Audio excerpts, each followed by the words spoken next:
یہ قرآن کریم کی جو آخری 10 صورتیں ہیں، لاسٹ 10 سورز آف دا قرآن،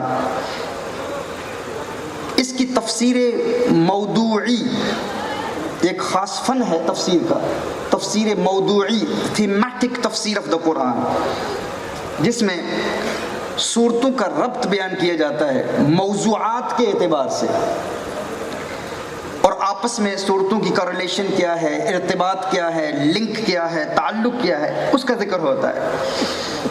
تو یہ جو لاسٹ آخری 10 صورتیں ہیں قرآن کریم کی، اگر ان کو غور سے پڑھا جائے، سمجھا جائے، تو محسوس یوں ہوتا ہے گویا کہ یہ آخری 10 صورتیں تمام قرآن کریم کا خلاصہ ہے۔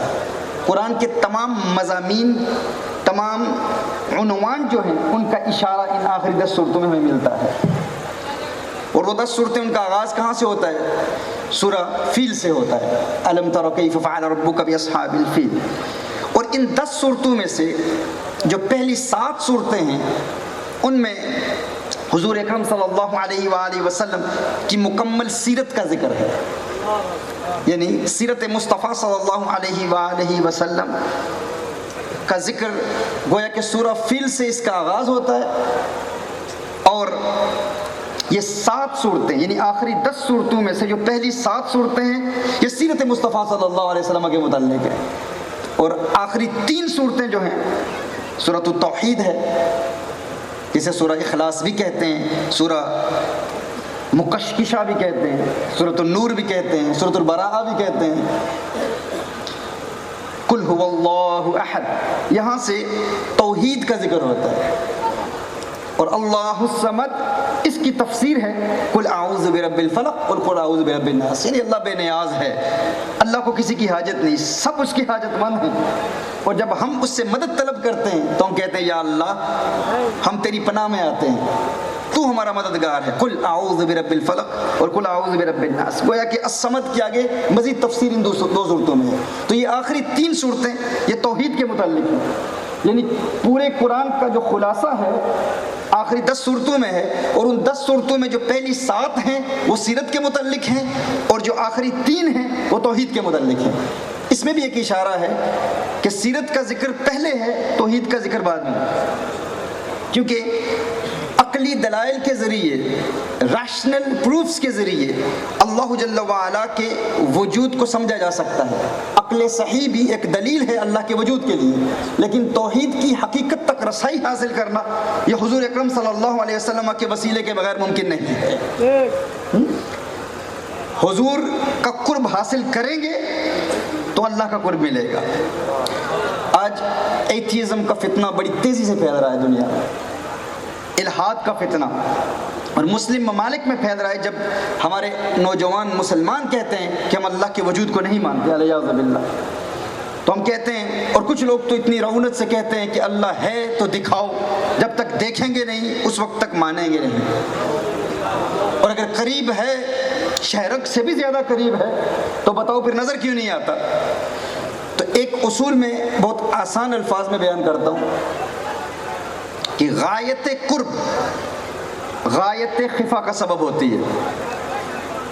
غایت قرب غایت خفا کا سبب ہوتی ہے۔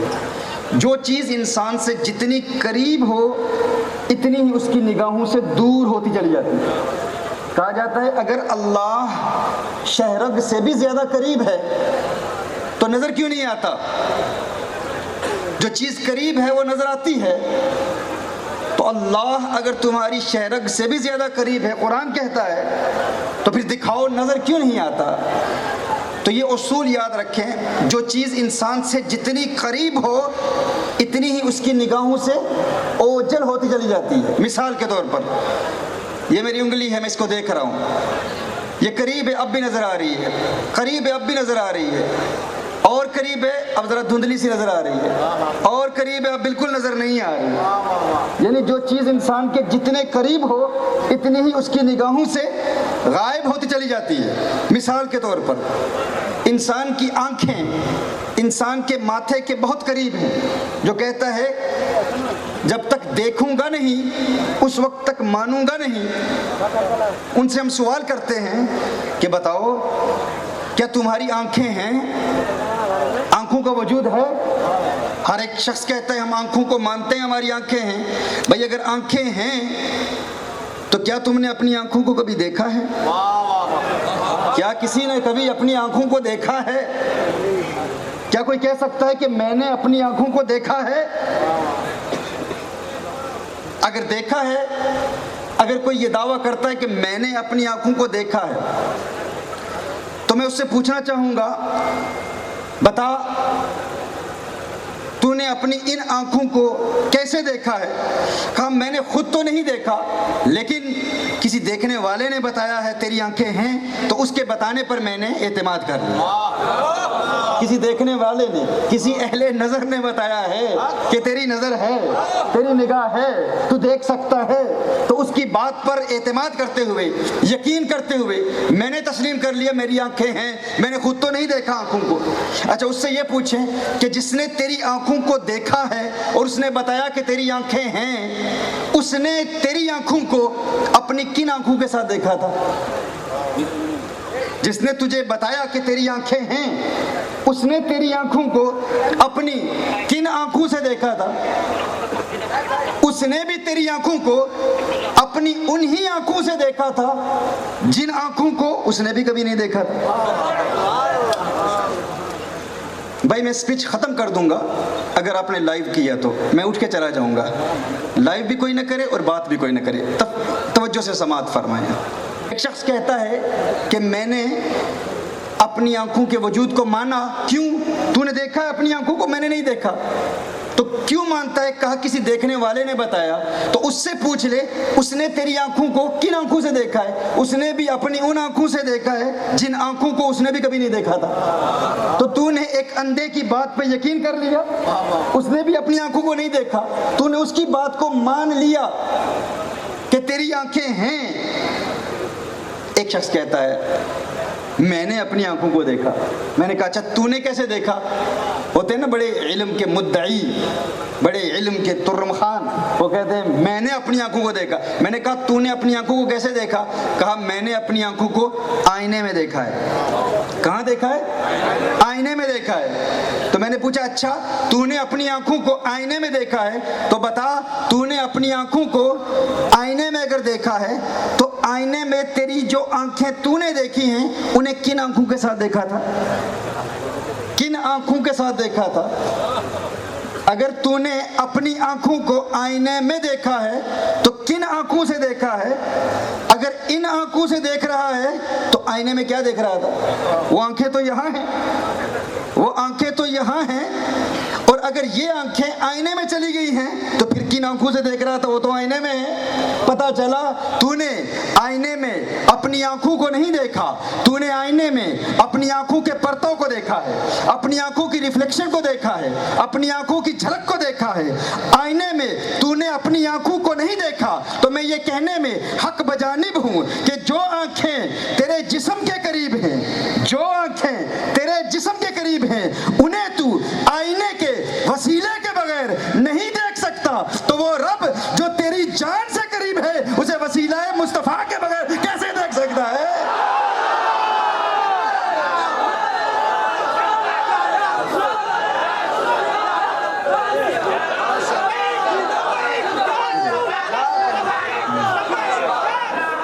وہ آنکھیں جو تیرے جسم کے قریب ہیں انہیں تو آئینے کے وسیلے کے بغیر نہیں دیکھ سکتا، تو وہ رب جو تیری جان سے قریب ہے اسے وسیلہ مصطفیٰ کے بغیر کیسے دیکھ سکتا ہے؟ ان کا قرب حاصل کرنا ہے، رب کو جاننا ہے تو حضور کی سیرت کو پڑھنا ہوگا۔ اسی لیے توحید سے قبل سیرت مصطفیٰ صلی اللہ علیہ وسلم کا ذکر ہے۔ کیسے ہے؟ دیکھیے جب بھی آپ کسی کی سیرت لکھتے ہیں، کسی کی سوانح حیات لکھتے ہیں، کسی کی لائف سٹوری لکھتے ہیں، کسی کی بایوگرافی لکھتے ہیں تو اس کا آغاز کہاں سے ہوتا ہے؟ Whenever you write someone's biography, where do you begin from? It begins from the birth of the person. The birth of the person. Biography کا آغاز کہاں سے ہوتا ہے؟ کسی کی سوانح حیات لکھی جائے تو ابتدا ہوتی ہے اس کی پیدائش سے۔ قرآن کریم کی یہ آخری 10 صورتیں، ان میں جو پہلی 7 صورتیں ہیں ان میں سیرت مصطفیٰ صلی اللہ علیہ وسلم کا ذکر ہے، اور جو 7 ہیں ان میں پہلی کون سی ہے؟ سورۃ الفیل ہے۔ اور سورہ فیل میں کس چیز کا ذکر ہے؟ وہ فیل کا سال کون سا سال ہے؟ کیا کہا کسی نے؟ جیو، سلامت رہو، سلامت رہو، ماشاءاللہ۔ عام الفیل، اور عام الفیل یہ کون سا سال ہے؟ یہ میرے آقا کے میلاد کا سال ہے، میرے آقا کی ولادت کا سال ہے۔ تو سیرت مصطفیٰ کا ذکر جس کا آغاز ہوا سورۃ الفیل سے ہوا، اللہ جل وعلا محبوب کی سیرت بیان کر رہا ہے، ابتدا میلاد مصطفیٰ سے ہو رہی ہے، میلاد مصطفیٰ صلی اللہ علیہ وسلم سے ابتدا ہو رہی ہے۔ عام الفیل ہے، سورۃ الفیل ہے۔ اب آگے بڑھیں، جب آپ کسی کی بایوگرافی لکھتے ہیں تو اس کی پیدائش کے متعلق لکھتے ہیں، پیدائش کے بعد پھر کس کا ذکر ہوتا ہے؟ اس کا تعلق کون سے قبیلے سے ہے، اس کا فیملی بیک گراؤنڈ کیا ہے، بھائی اس کا شجرہ کیا ہے، خاندانی پس منظر بیان کیا جاتا ہے، فیملی بیک گراؤنڈ بیان کیا جاتا ہے، کس قبیلے سے تعلق ہے۔ سورہ فیل کے بعد کون سی سورہ ہے؟ سورہ قریش ہے۔ محبوب کے میلاد کا ذکر، پھر محبوب کے خاندان کا ذکر ہو رہا ہے، محبوب کے قبیلے کا ذکر ہو رہا ہے۔ اسے ربط بین الآیات کہتے ہیں، صورتوں کا ربط کہتے ہیں، یہ تفسیر موضوعی ہے۔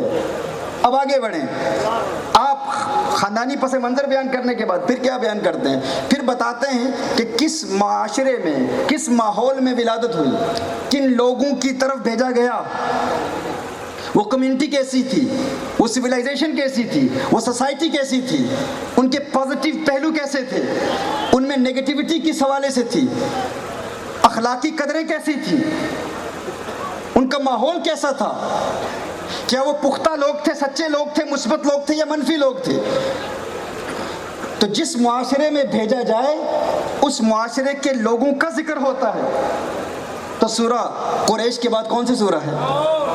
سورہ ماعون، ارأیت الذی یکذب بالدین فذلک الذی یدع الیتیم ولا یحض علی طعام المسکین فویل للمصلین الذین هم عن صلاتهم ساہون الذین هم یراؤون ویمنعون الماعون۔ یہاں پر ان کا ذکر کیا گیا کہ کیسے لوگ تھے جن نے حضور اکرم صلی اللہ علیہ وسلم کو بھیجا گیا، تکذیب دین کرتے تھے، آخرت کا انکار کرتے تھے، اور پھر ایسے لوگ تھے، ایسے رعونت اور تکبر سے بھرے ہوئے لوگ کہ غریبوں کی خود مدد کرنا تو کھجا، کسی کی حوصلہ افزائی بھی نہیں کرتے تھے کہ غریبوں کی مدد کرو، یتیموں کو دھتکارنے والے لوگ تھے، اور پھر نماز کا کوئی تصور تھا ان کے ہاں لیکن پھر بھی غافل تھے، اور پھر ریاکاری کیا کرتے تھے، الذین هم یراؤون ویمنعون الماعون، اور چھوٹی چھوٹی چیزیں بھی لوگوں کو نہیں دیتے تھے، چھوٹی چھوٹی چیزوں سے بھی روکتے تھے۔ تو یہاں پر ان کے اخلاقیات کو بیان کیا گیا ہے کہ کس قسم کی اخلاقی پستی میں مبتلا تھے وہ لوگ۔ اب یہ حضور کی سیرت بیان ہو رہی ہے۔ پھر اس کے بعد بیان کیا جاتا ہے جس کے متعلق آپ لکھ رہے ہیں، جس کی بایوگرافی آپ لکھ رہے ہیں، پھر اس کی شانیں بیان کی جاتی ہیں، وہ خود کن شانوں کا مالک تھا، اس کا مقام کیا تھا، اس کا مرتبہ کیا تھا۔ اللہ جل وعلا نے آغاز کہاں سے کیا؟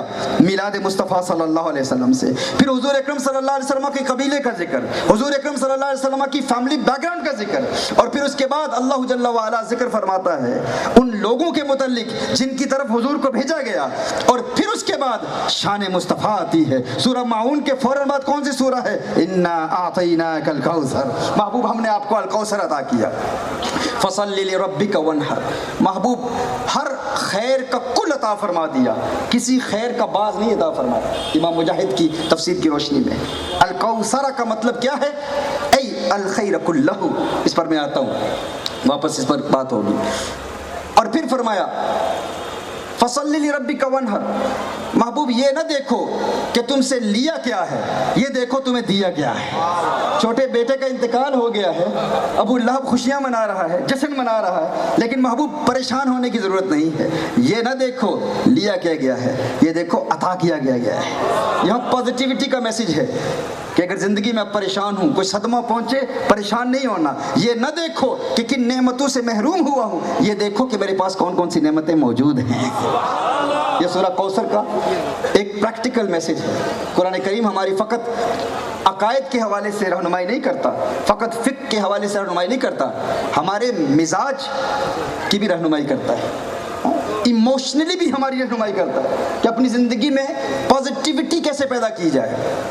فرمایا محبوب آپ صرف نماز پڑھیں, قربانی دیں, فصلی لربک وانحر, اور جو دشمن آپ کے خلاف بول رہے ہیں, الیاذ باللہ کہہ رہے ہیں کہ یہ شاخ اب سوکھ چکی ہے, قد انقطع نسلہ, الیاذ باللہ, عاص بن وائل اور دیگر لوگوں نے جو کہا تھا کہ اب ان کا کوئی جانشین ہی نہیں ہے, اب ان کا پیغام کون پہنچائے گا, بیٹے کا تو انتقال ہو گیا ہے. فرمایا محبوب یہ جو کچھ بھی کہتے رہیں ان کی پرواہ نہ کرو, تم نماز پڑھو, قربانی دو اور اللہ کی عطاؤں پر شکر ادا کرتے رہو. جہاں تک تمہارے دشمنوں کا تعلق ہے, ان شانئک ھو الابتر, انہیں اللہ تعالیٰ خود بخود تباہ و برباد کر دے گا.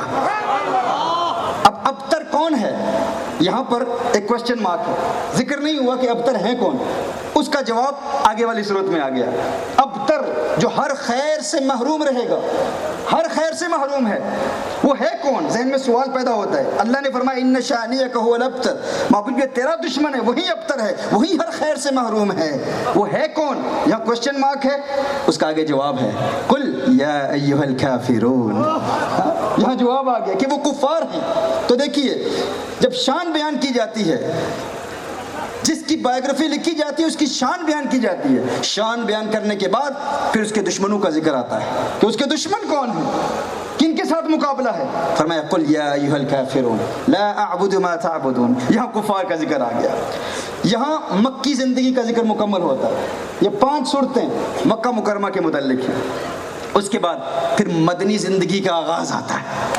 اذا جاء نصر اللہ والفتح ورأیت الناس يدخلون فی دین اللہ افواجا. یہ فتح و نصرت کا وقت آتا ہے, یہاں اس کا ذکر آتا ہے. محبوب آپ کو اللہ جل وعلا کس طرح فتح سے ہمکنار فرمائے گا, جب لوگ فوج در فوج آپ کے ساتھ شامل ہوتے چلے جائیں گے, اور جب وہ عروج ملتا ہے تو پھر سارے دشمن تباہ و برباد ہو جاتے ہیں. تبت یدا ابی لہب وتب ما اغنى عنہ مالہ وما کسب. یہاں پر سیرت مصطفیٰ صلی اللہ علیہ وسلم مکمل ہوتی ہے. پھر سورہ اخلاص سے, سورۃ التوحید سے توحید کا ذکر شروع ہوتا ہے. قل هو اللہ احد اللہ الصمد لم یلد ولم یولد ولم یکن لہ کفوا احد. یہاں بھی دیکھیں, یہاں فرمایا, یہاں ذہن میں ایک سوال پیدا ہوتا ہے کہ تبت یدا ابی لہب وتب, یہاں پر قل نہیں آیا, قل یا یہ نہیں فرمایا محبوب آپ فرما دیجئے, لیکن سورہ اخلاص میں آیا قل هو اللہ احد, محبوب آپ فرما دیجئے اللہ ایک ہے.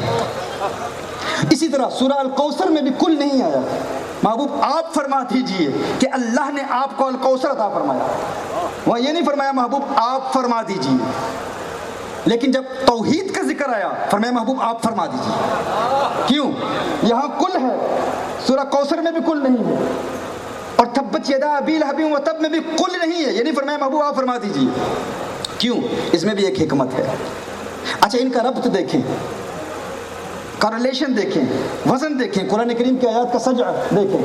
تبت یدا ابی لہب وتب ما اغنى عنه ماله وما كسب سيصلى نارا ذات لهب وامرأته حمالة الحطب في جيدها حبل من مسد.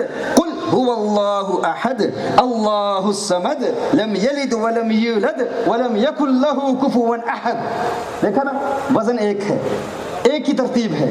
کیوں؟ کیونکہ ان میں بھی ربط ہے, بڑا خوبصورت ربط ہے. آپ توجہ فرمائیں گے تو آپ کو اب محظوظ ہوں گے انشاءاللہ. اور سورہ الکوثر میں بھی, سورہ الکوثر اور سورہ اخلاص, یہ 2 صورتیں جنہیں ہر شخص پیار کرتا ہے.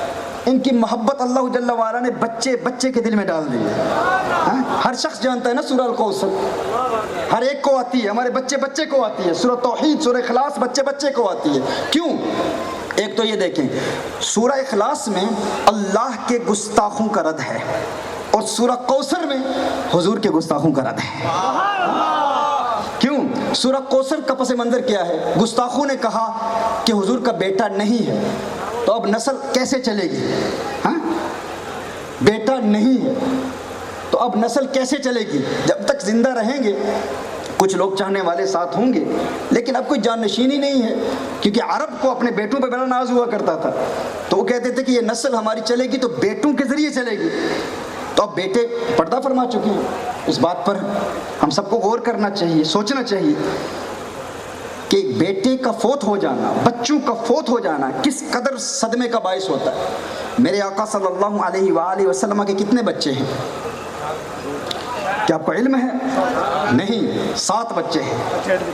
دیکھیے، سب سے پہلے جناب قاسم رضی اللہ تعالی عنہ، پھر سیدتنا زینب رضی اللہ تعالی عنہ، پھر سیدنا عبداللہ رضی اللہ تعالی عنہ، پھر سیدتنا ام کلثوم رضی اللہ تعالی عنہ، پھر سیدتنا فاطمہ الزہرا رضی اللہ تعالی عنہ، پھر سیدتنا رقیہ رضی اللہ تعالی عنہ، اور پھر مدنی زندگی میں ماریہ قبطیہ، ان کے بطن سے جناب ابراہیم رضی اللہ تعالی عنہ، یعنی حضرت سیدتنا خدیجہ الکبریٰ رضی اللہ تعالی عنہ کے بطن سے 6 بچے ہیں، 6 صاحبزادے اور صاحبزادیاں، اور پھر مدنی زندگی میں 1 بیٹے جناب ابراہیم رضی اللہ تعالی عنہ۔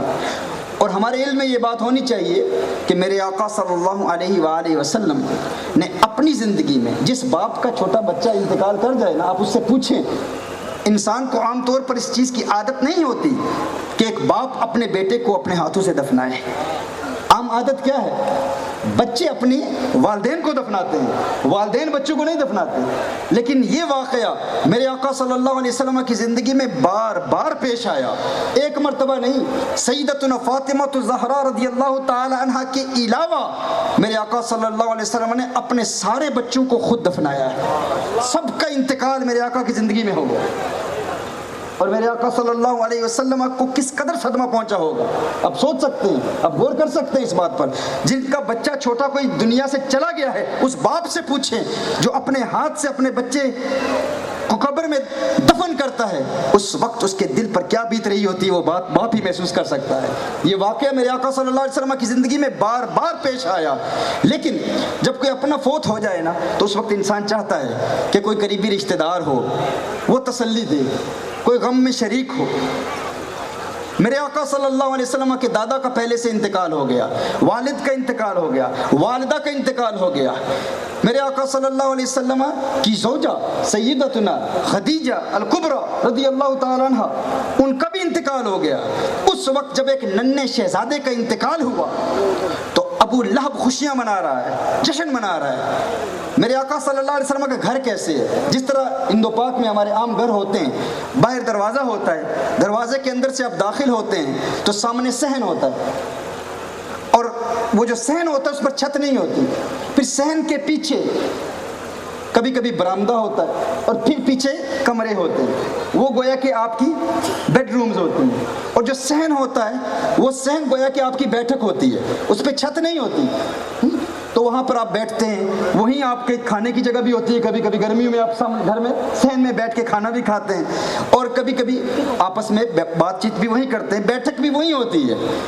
سلیپنگ بیڈ رومز جو ہوتی ہیں وہ پیچھے ہوتی ہیں۔ میرے آقا صلی اللہ علیہ وسلم کا گھر بھی ایسا ہے، گھر کے اندر داخل ہوں تو آگے صحن ہے، پیچھے کمرے ہیں، وہ جو صحن ہے اس میں آپس میں صحابہ اکرام علیہ رضوان سے باتیں ہوا کرتی تھی۔ ابھی میرے آقا صلی اللہ علیہ وسلم کے بیٹے کا انتقال ہوا ہے، ننھے بچے کا انتقال ہوا ہے، اور سب سے قریبی جو رشتہ دار ہے، حقیقی چچا، وہ ازلی بدبخت ابو لہب، وہ حضور اکرم صلی اللہ علیہ وسلم کا سب سے بڑا دشمن ہے۔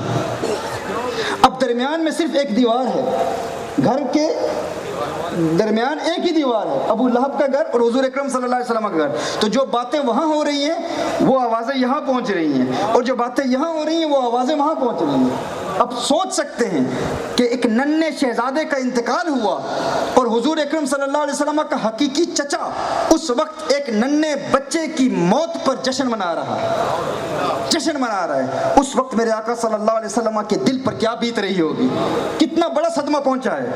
اس کیفیت میں ایک روایت کی روشنی میں پیش کر رہا ہوں اس تفسیر کو، اس کیفیت میں میرے آقا صلی اللہ علیہ وسلم صحابہ کے سامنے موجود ہیں، اور اچانک نبی کریم صلی اللہ علیہ وسلم انتہائی پریشانی کی کیفیت میں ہیں، حضور اکرم صلی اللہ علیہ وسلم اپنا سر جھکا لیتے ہیں، وہی کی کیفیت طاری ہوتی ہے، سر جھکاتے ہیں پھر سر اٹھاتے ہیں، میرے آقا صلی اللہ علیہ وسلم کے لبوں پر تبسم کی کھلکھلاہٹ نظر آتی ہے، حضور مسکرا رہے ہیں۔ صحابہ عرض کرتے ہیں یا رسول اللہ صلی اللہ علیہ وسلم آپ کیوں مسکرا رہے ہیں؟ میرے آقا صلی اللہ علیہ وسلم نے ارشاد فرمایا اس وقت مجھ پر ایک ایسی صورت نازل ہوئی ہے جو مجھے تمام دنیا اور دنیا میں جو کچھ ہے ہر اس چیز سے زیادہ پیاری وہ صورت ہے، وہ صورت کون سی ہے؟ وہ سورہ کوثر ہے۔ حضور کو سورہ کوثر سے پیار ہے کیونکہ سورہ کوثر نے حضور کو خوش کر دیا. اللہ نے ارشاد فرمایا محبوب میں نے بیٹا لیا ہے, یہ نہ دیکھ لیا کیا ہے, یہ دیکھ دیا کیا ہے.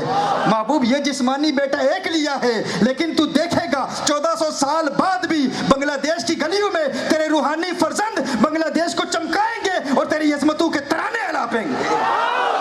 الکوثر عطا کیا ہے.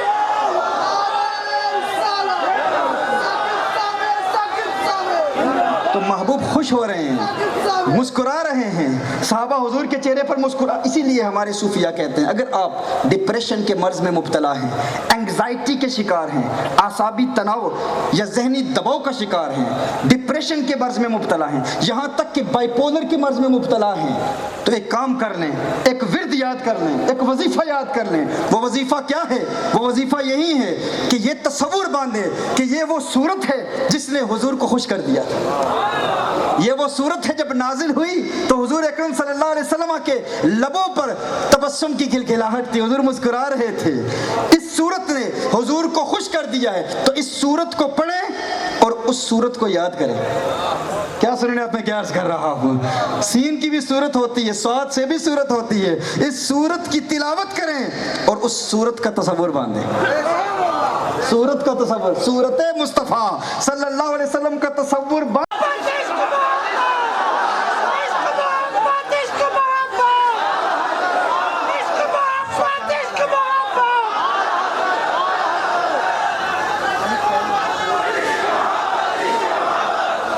ان کی زلفوں کا تصور کریں, ہاں آقا کے گالوں کا تصور کریں, آقا کے نینوں کا تصور کریں, آقا کے علم نشرح کے سینے کا تصور کریں, مازاق کے سرخ ڈوروں کا تصور کریں, والفجر کے گالوں کا تصور کریں, آقا کے ہونٹوں کا تصور کریں, یاسین کی چمک والے دانتوں کا تصور کریں, آقا کی مسکراہٹ کو یاد کر کے سورہ کوثر پڑھیں. اللہ تعالیٰ ہر غم سے آزاد فرما دے گا, سب غم دور ہو جائیں گے. تو یہاں سورہ کوثر کا ذکر ہے.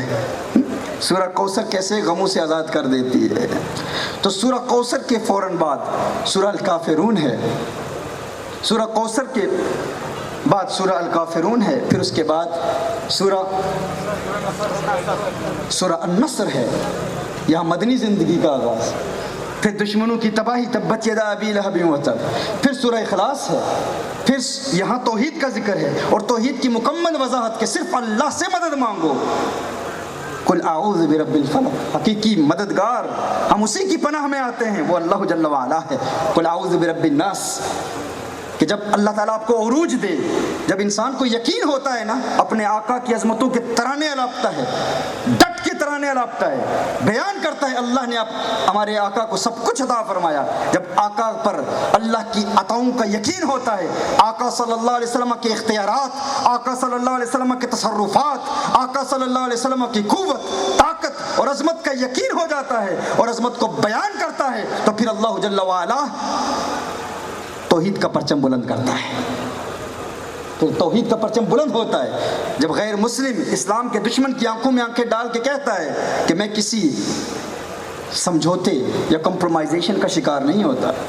کافر کو کافر کہتا ہے لکم دینکم ولی دین, میں کسی مصلحت کا شکار نہیں ہوں گا, میں اسلام کو مانتا ہوں, عقیدہ اہل سنت والجماعت کو مانتا ہوں, کسی قسم کے بد عقیدہ کو اپنے قریب نہیں آنے دوں گا, اس کے قریب نہیں جاؤں گا اگر گستاخ ہے تو. ہر قسم کی صلح کلیت سے بچتا ہے, ہر قسم کی مصلحت سے بچتا ہے, حق کا بیان کرتا ہے اور ڈنکے کی چوٹ پہ بیان کرتا ہے, کہتا ہے لکم دینکم ولی دین. پھر اس کا نتیجہ کیا نکلتا ہے؟ اذا جاء نصر اللہ والفتح ورأیت الناس يدخلون فی دین اللہ افواجا. جب آپ اصولوں میں پختہ رہتے ہیں پھر لوگ خود بخود آپ کے پیچھے چلتے ہیں. يدخلون فی دین اللہ افواجا, اور پھر دشمن ختم ہو جاتے ہیں اور پھر توحید کا پرچم بلند ہوتا ہے. ہاں اسلام نافذ ہوتا ہے لیکن پھر فرمایا اسلام نافذ ہوگا لیکن یاد رکھنا دشمن حملے کرتے رہیں گے. 2 قسم کے حملے ہیں. اس کے بعد بھی یہ نہ سمجھنا کہ اب دشمنوں کے حملے ختم ہو جائیں گے. ایک حملہ باہر سے ہے, ایک اندر سے ہے.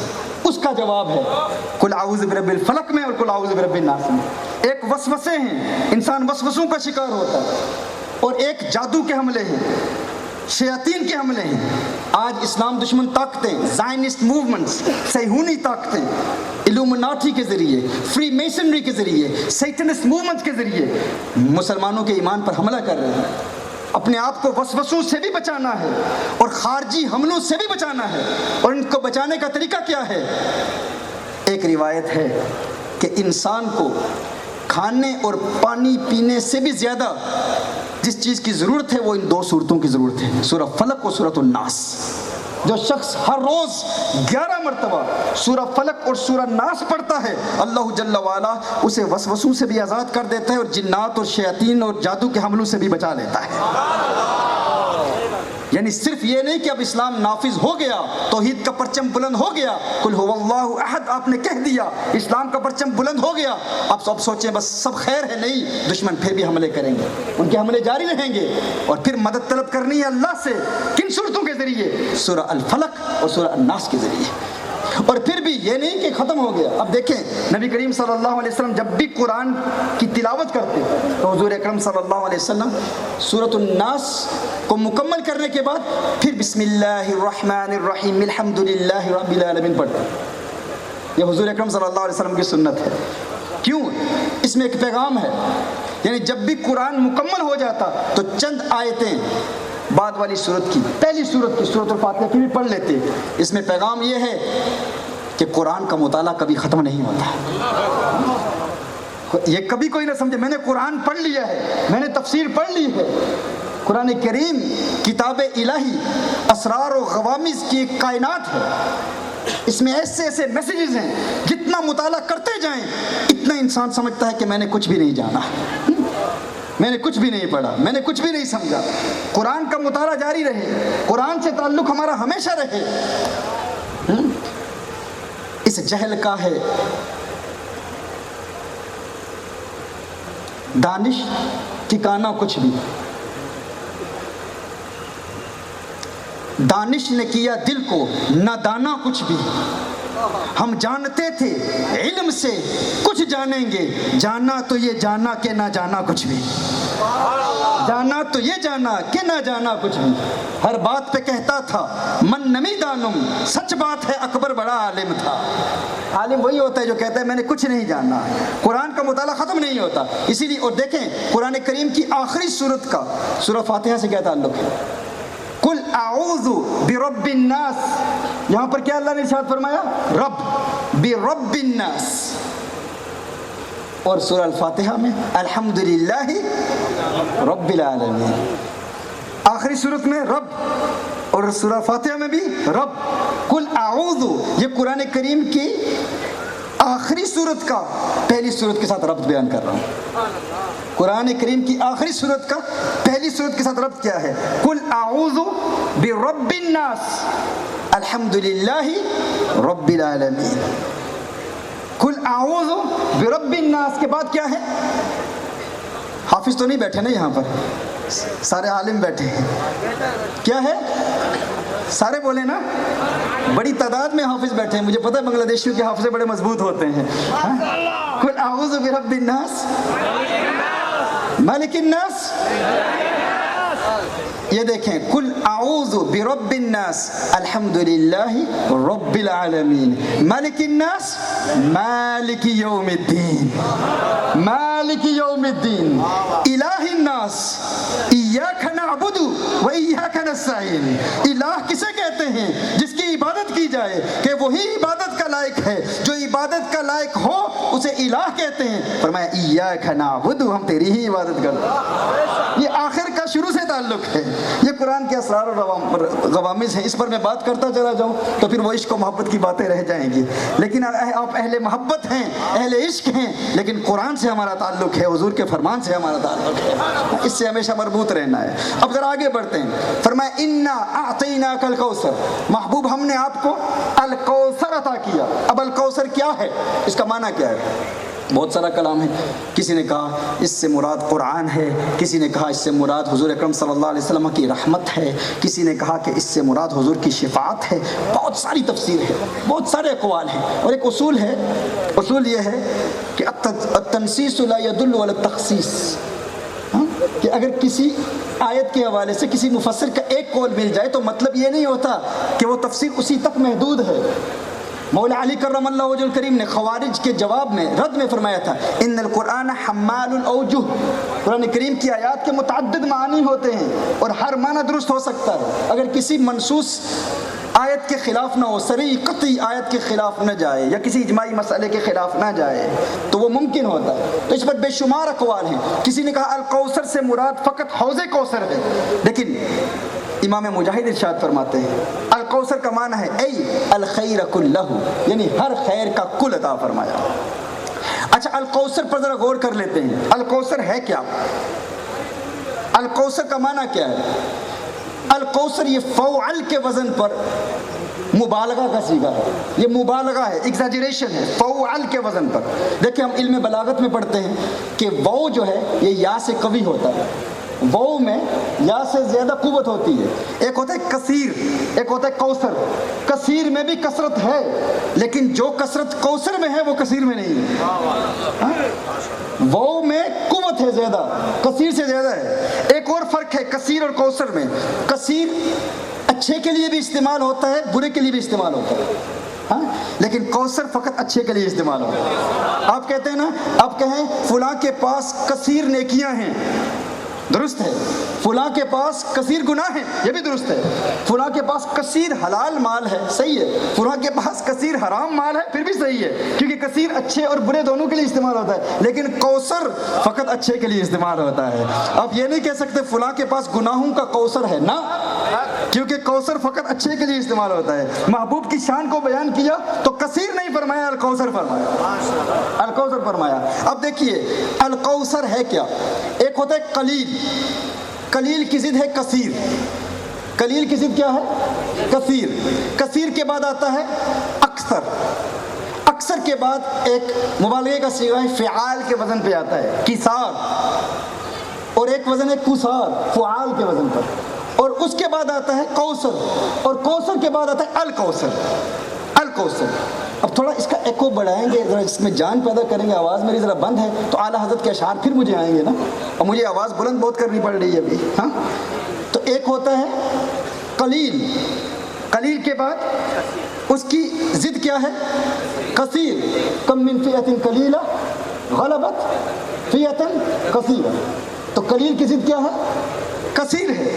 ایک ہوتا ہے قلیل، یہ اس کے لیے جو کہتا ہے میں اپنی انگلیوں پہ شمار کروں گا، بتاؤں گا اللہ نے محبوب کو کتنا دیا کتنا نہیں دیا، میں جانتا ہوں اتنا علم غیب دیا اتنا نہیں دیا، اس اعتبار سے نور ہیں اس اعتبار سے نور نہیں ہیں، اتنے تصرفات دیے اتنے تصرفات نہیں دیے، ان کا جواب ہے۔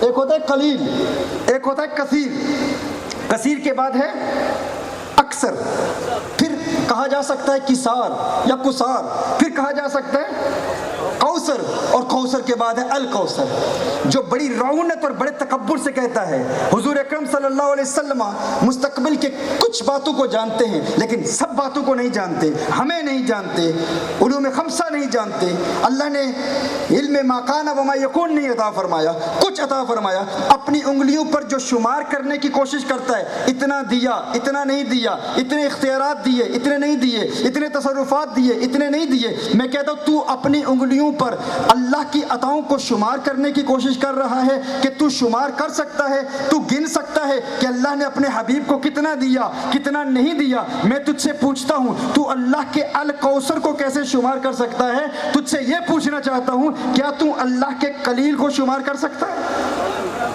کہ اللہ کا قلیل کتنا ہے؟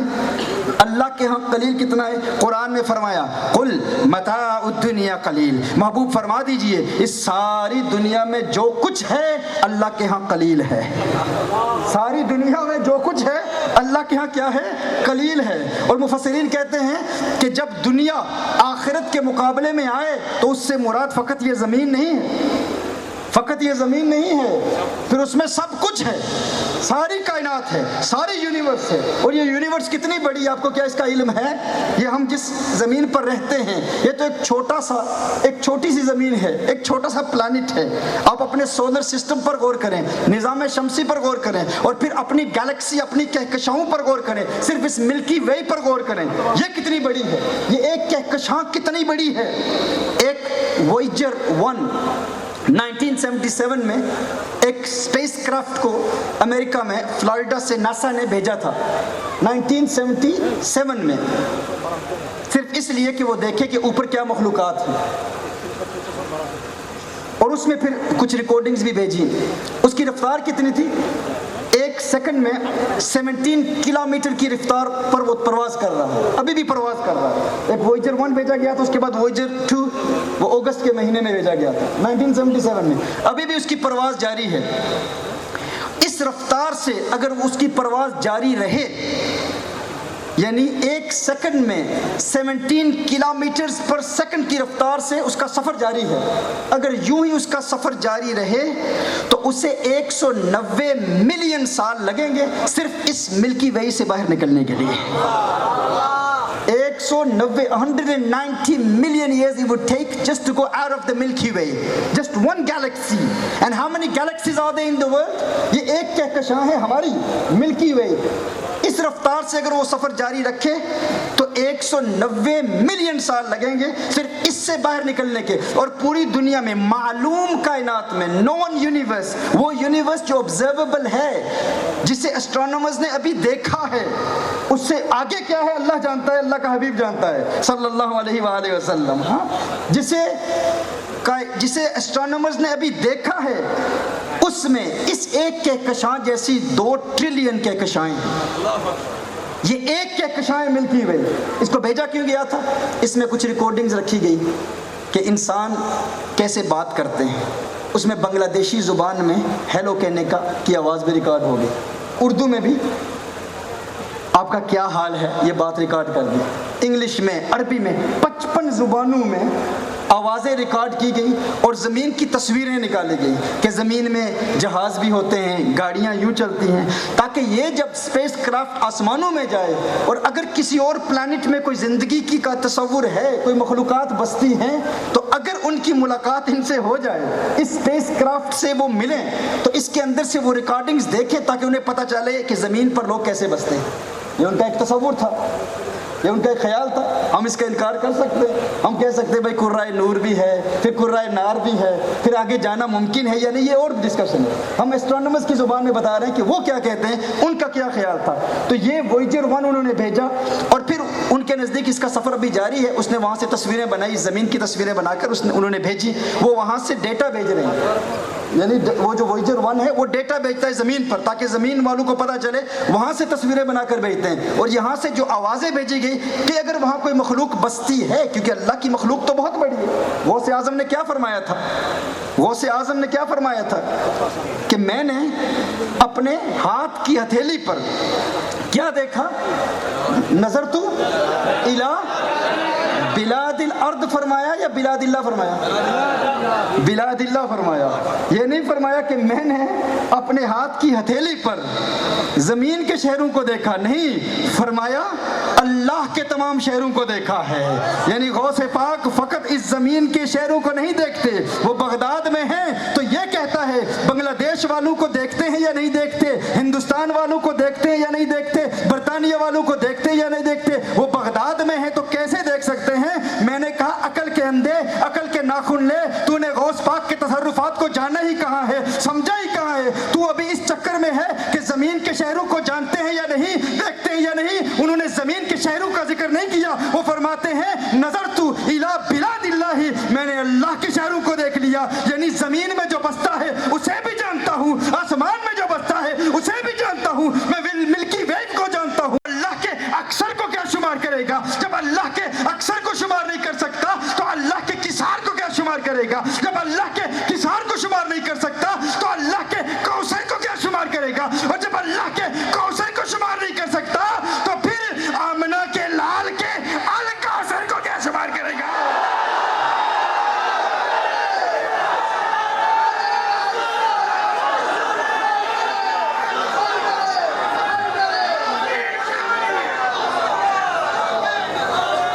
یہ نہیں فرمایا اللہ نے یہ نہیں فرمایا انا اعطیناک القلیل، نہ، اللہ نے فرمایا انا اعطیناک الکوثر، محبوب ہم نے آپ کو الکوثر عطا فرمایا ہے۔ تو اللہ کے کلیل کو نہیں سمجھ سکتا، آمنہ کے لال کو جو اللہ نے الکوثر عطا فرمایا اسے کیا سمجھے گا؟ اور الکوثر ہے کیا؟ امام مجاہد فرماتے ہیں ای الخیر کلہ۔ ہاں، اب الکوثر سے حوض کوثر بھی مراد ہو سکتا ہے، لیکن حوض کوثر اس وسیع الکوثر میں شامل ہے، اس کا ایک فرد ہے، ایک کمپوننٹ ہے۔ سعید بن جبیر سے پوچھا گیا نا، ان الناس یزعمون انہ نہر فی الجنہ، کہ کوثر سے مراد لوگ تو کہتے ہیں، لوگوں کا زعم یہ ہے کہ جنت کی ایک نہر ہے۔ فرمایا النہر فی الجنت من الخیر الذی اعطاہ ایاہ، وہ جو جنت کی نہر ہے نا وہ اس خیر کا حصہ ہے جو اللہ نے اپنے حبیب کو عطا فرمایا ہے۔ الکوثر تو بہت وسیع ہے، اور وہ جو کوثر ہے نا، حوض کوثر، سبحان اللہ، وہ حوض کوثر کیا ہے؟ صرف اس کے حسن پر بات کرنا شروع کر دیں تو پوری رات بیت جائے۔ صرف حوض کوثر جو اللہ نے اپنے حبیب کو عطا فرمایا ہے، تو ایسا کرتے ہیں، ایک تو یہ آج یہ حوض کوثر سے کچھ فیض آج ہم حاصل کرتے ہیں۔ اس کا ایک طریقہ یہ ہے، ابن جریر نے اور ابن کثیر نے بھی اس روایت کو نقل کیا، سیدہ عائشہ رضی اللہ تعالیٰ عنہ فرماتی ہیں، اب یہ آخرت کا منظر ہے، اگر حوض کوثر سے مراد عند الموقف جو حوض ہے وہ ہے یا جنت والا ہے، سیدہ عائشہ رضی اللہ تعالیٰ عنہ فرماتی ہیں اس دنیا میں رہ کر بھی اس وقت اپنی زندگی میں اس حوض کوثر کے تم مزے لے سکتے ہیں۔ کیسے؟ آج کی اس محفل میں، اس خوبصورت بزم تفسیر قرآن میں آج آپ کو ایک تحفہ دیتے ہیں۔ وہ تحفہ کیا ہے؟ اپنے کانوں میں انگلیاں ڈال لیں، سب کر لیں، دیکھیں آپ پیر صاحب آپ کے کر رہے ہیں تو آپ بھی کر لیں سارے۔ حضرت تھوڑا سا میں بھی ڈالتا ہوں، آپ بھی ڈال دیں، کانوں میں انگلیاں ڈال لیں۔ کچھ آواز آ رہی ہے آپ کو؟ آئے گی، تھوڑا سا دبائیں، کچھ شاں شاں کی آواز آتی ہے جب آپ دبائیں نا، آتی ہے نا۔ سیدہ عائشہ رضی اللہ تعالیٰ عنہ فرماتی ہیں یہ آواز حوض کوثر کے پانی کی ہے، یہ وہاں کے گرتے ہوئے پانی کی ہے۔ ابن کثیر نے اس کو روایت کیا ہے، دارا قطنی نے اسے حضور اکرم صلی اللہ علیہ وسلم کا قول بیان کیا ہے، اپنے کانوں میں انگلیاں ڈالیں جو اس وقت آپ کو آواز آتی ہے، کہا یہ آواز حوض کوثر کے گرتے ہوئے پانی کی آواز ہے۔ اب ذرا پھر ایک مرتبہ ڈال کے ذرا لطف اندوز ہوں، دبا کے آواز کو سنیں۔ سیدہ عائشہ رضی اللہ تعالیٰ عنہ ام المومنین ہماری امی نے بتایا ہے، مومنین کی ماں نے یہ بتایا ہے، یہ حوض کوثر سے آواز آ رہی ہے، یہ وہ حوض کوثر ہے۔ میرے آقا صلی اللہ علیہ وسلم نے ارشاد فرمایا جس کے گرد میرے 4 یار ہیں، میرے 4 صحابہ ہیں، ابو بکر ہیں، عمر ہیں، عثمان ہیں، علی ہیں، رضوان اللہ تعالی علیہم اجمعین۔ میرے آقا صلی اللہ علیہ وسلم کی حدیث کا مفہوم پیش کر رہا ہوں، فرمایا اگر کوئی کسی صحابی سے بغض رکھتا ہو، کوئی صدیق اکبر رضی اللہ تعالی عنہ جس جگہ کھڑے ہیں حوض کوثر کے ارد گرد، کوئی وہاں سے پانی لینے کی کوشش کرے لیکن مولا علی کا گستاخ ہو تو صدیق اکبر اسے آگے نہیں جانے دیں گے۔ اگر کوئی مولا علی کا گستاخ ہو اور صدیق اکبر کے پاس جائے، اے صدیق علی سے میرا کوئی تعلق نہیں، آپ مجھے جانے دے، صدیق اکبر اسے جانے نہیں دیں گے۔ اور اگر کوئی مولا علی کا گستاخ ہو تو عمر فاروق بھی نہیں جانے دیں گے، عثمان غنی بھی نہیں جانے دیں گے۔ اور اگر کوئی صدیق کا گستاخ ہو اور علی سے پیار کا دعویٰ کرے کہ مولا علی میں تو آپ سے پیار کرتا ہوں، صدیق سے میرا کوئی تعلق نہیں ہے، تو مولا علی بھی نہیں جانے دیں گے۔ حوض کوثر سے فیض اسے ہی ملے گا، کوثر کا پانی اسے ہی ملے گا جو صدیق سے بھی پیار کرتا ہے، فاروق سے بھی پیار کرتا ہے، عثمان سے بھی پیار کرتا ہے، مولا علی سے بھی پیار کرتا ہے۔ ہم اہل سنت ہیں، ہم اہل سنت ہیں، ہم 4 سے پیار کرتے ہیں، ساروں سے پیار کرتے ہیں، یہ ہمارا عقیدہ ہے۔ ہم 4 یاروں کو، سارے یاروں کو مانتے ہیں، سب کا، کسی کی بے ادبی ہم برداشت نہیں کرتے، تمام صحابہ، تمام اہل بیت اطہار سے ہم پیار کرتے ہیں۔ تو میں کیا عرض کر رہا تھا، اب یہ باتوں سے باتیں نکل رہی ہیں۔ ہاں، تو وہ ایک بات آج کا تحفہ آپ کو ملا کہ کانوں میں انگلیاں ڈال کے اس سے بھی لطف اٹھایا کریں۔ ہاں، وہاں کی آوازیں سننا چاہتے ہیں تو یہ آوازیں آپ کو، یہ الکوثر کا فیض ہے، انا اعطیناک الکوثر۔ اب الکوثر کوثر ہے کیا؟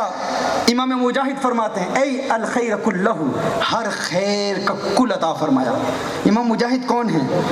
یہ مفسر قرآن ہیں، یہ تابعی ہیں، یہ وہ شخص ہیں جن کا انتقال سجدے میں ہوا۔ ابن عباس رضی اللہ تعالی عنہما سے تفسیر قرآن پڑھی، اور ابن عباس رضی اللہ تعالی عنہما نے براہ راست میرے آقا صلی اللہ علیہ وسلم سے قرآن کریم کی تفسیر پڑھی۔ یہ وہ تابعی ہیں، یعنی انہوں نے ابن عباس سے سیکھا، ابن عباس نے حضور اکرم صلی اللہ علیہ وسلم سے سیکھا۔ یہ کہتے ہیں، ابن تیمیہ جیسا شخص کہتا ہے اگر تمہیں قرآن کریم کی کسی آیت کی تفسیر پر امام مجاہد کا قول مل جائے فحسبک، تمہارے لیے کافی ہے۔ یہ امام مجاہد کہتے ہیں الکوثر کا معنی ہے اے الخیر کلہ، ہر خیر کا کل عطا فرمایا، کسی خیر کا بعض نہیں عطا فرمایا۔ ہر وہ چیز جس میں اچھائی ہے، بھلائی ہے، اس کا کل عطا فرما دیا۔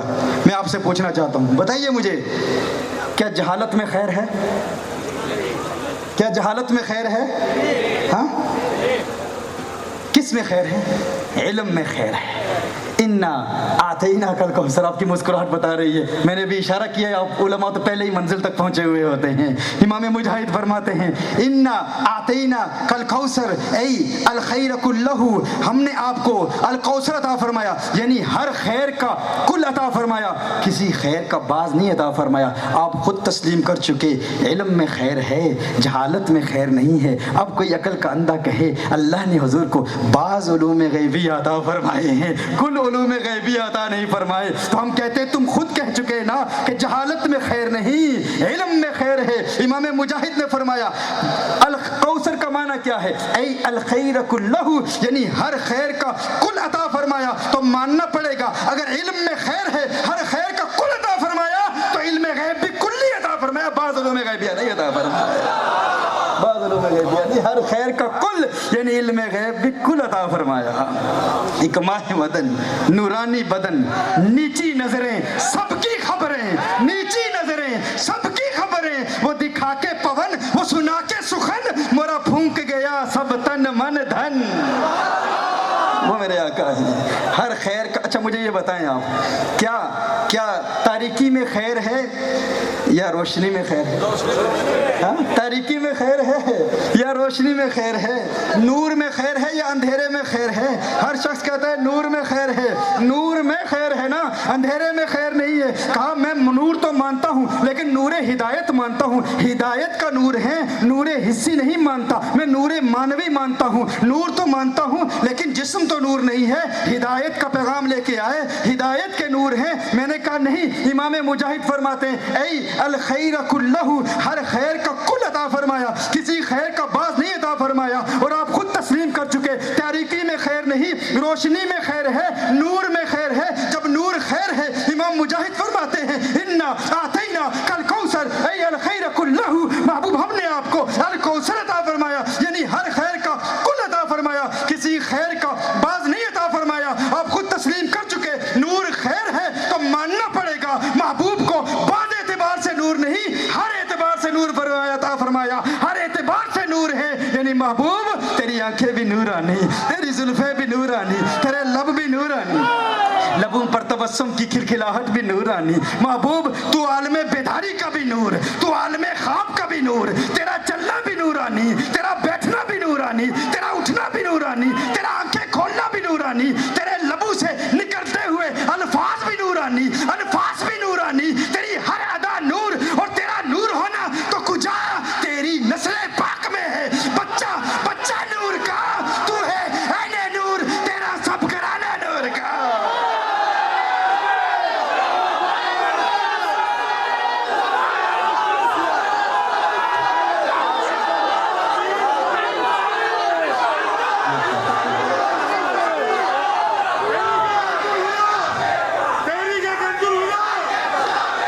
محبوب ہم نے آپ کو ہر خیر کا کل عطا فرمایا، یعنی جس چیز میں خیر ہے، اب بتاؤ محتاج ہونے میں خیر ہے یا مختار ہونے میں خیر ہے؟ مختار ہونے میں خیر ہے نا، محتاجی میں کیا خیر ہے بھائی؟ مختار ہونے میں خیر ہے۔ امام مجاہد نے فرمایا اے الخیر کلہ، یعنی ہر خیر کا کل عطا فرمایا۔ کہا وہ اختیار دیا، وہ اختیار نہیں دیا جب حیات ظاہری کے ساتھ دنیا میں موجود تھے تو تصرف فرماتے تھے، فلاں تصرف دیا، فلاں نہیں دیا، فلاں اختیار دیا، فلاں اختیار نہیں دیا. جب پردہ فرما چکے، اب اختیارات ختم ہو چکے، میں نے کہا یہ کہاں سے تو نے دین پڑھا؟ ہم نے دین حاصل کیا آقا سے، آقا نے دیا صحابہ کو، صحابہ نے دیا تابعین کو، تابعین نے دیا اتباع التابعین کو، سلف الصالحین سے ہمیں یہ سند ملی، اور اس سند متصل سے ہم تک یہ سبق ملا، ہم تک یہ پیغام پہنچا کہ اللہ نے اپنے محبوب کو جو دیا، اے الخیر کلہ، ہر خیر کا کل عطا فرمایا. یعنی اختیار دیے تو اختیارات بھی کل. یعنی یہ نہ کہو کہ حضور مختار ہیں لیکن بعض اعتبارات سے نہیں، حضور مختار کل ہے، مختار کل ہے. یعنی محبوب تجھے جو تصرف دیے، ہر چیز کا تصرف دیا. محبوب تو انگلی اٹھاتا ہے چاند 2 ٹکڑے ہو جاتا ہے. محبوب تو ہاتھ اٹھاتا ہے ڈوبا سورج افق پہ لوٹ آتا ہے. محبوب تو درخت کی طرف اشارہ کرتا ہے تو درخت وجد کرتا ہوا زمین کو چیرتا ہوا تیرے قدموں میں آ کے کہتا ہے الصلاۃ والسلام علیک یا رسول اللہ. محبوب تیری حکومت ہر شے پہ ہے، چاند پر ہے، ستاروں پر ہے، نباتات پر ہے، جمادات پر ہے، حیوانات پر ہے، تمام مخلوقات پر ہے، کائنات کا ذرہ ذرہ تیرے اختیارات کے تحت ہے. محبوب تجھے اختیار دیا تو کل، تجھے حسن دیا تو کل، تجھے معرفت دی تو کل، تجھے شفاعت دی تو کل، تجھے طاقت دی تو کل، تجھے قوت دی تو کل، تجھے عظمت دی کل، رفعت دی کل، بلندی دی کل، ہر اعتبار سے کل. اور جب بریلی کے کلندر نے اس کل کے فلسفے کو سمجھا تو بریلی کا مجاہد یوں گویا ہوا. احمد رضا نے کہا زمین و زماں تمہارے لیے، مکین و مکان تمہارے لیے، چنین و چنا تمہارے لیے، بنے دو جہاں تمہارے لیے، بدن میں ہے جاں تمہارے لیے، دہن میں زباں تمہارے لیے. ہم آئے یہاں تمہارے لیے، اٹھیں بھی وہاں تمہارے لیے. جینا میں چمن، چمن میں سمن، سمن میں پھبن، پھبن میں دلہن، سزائے مہن پہ ایسے منن، یہ امن و امان تمہارے لیے. عشق محبت، عشق محبت، عشق محبت، عشق محبت، عشق محبت، عشق محبت، عشق محبت، عشق محبت.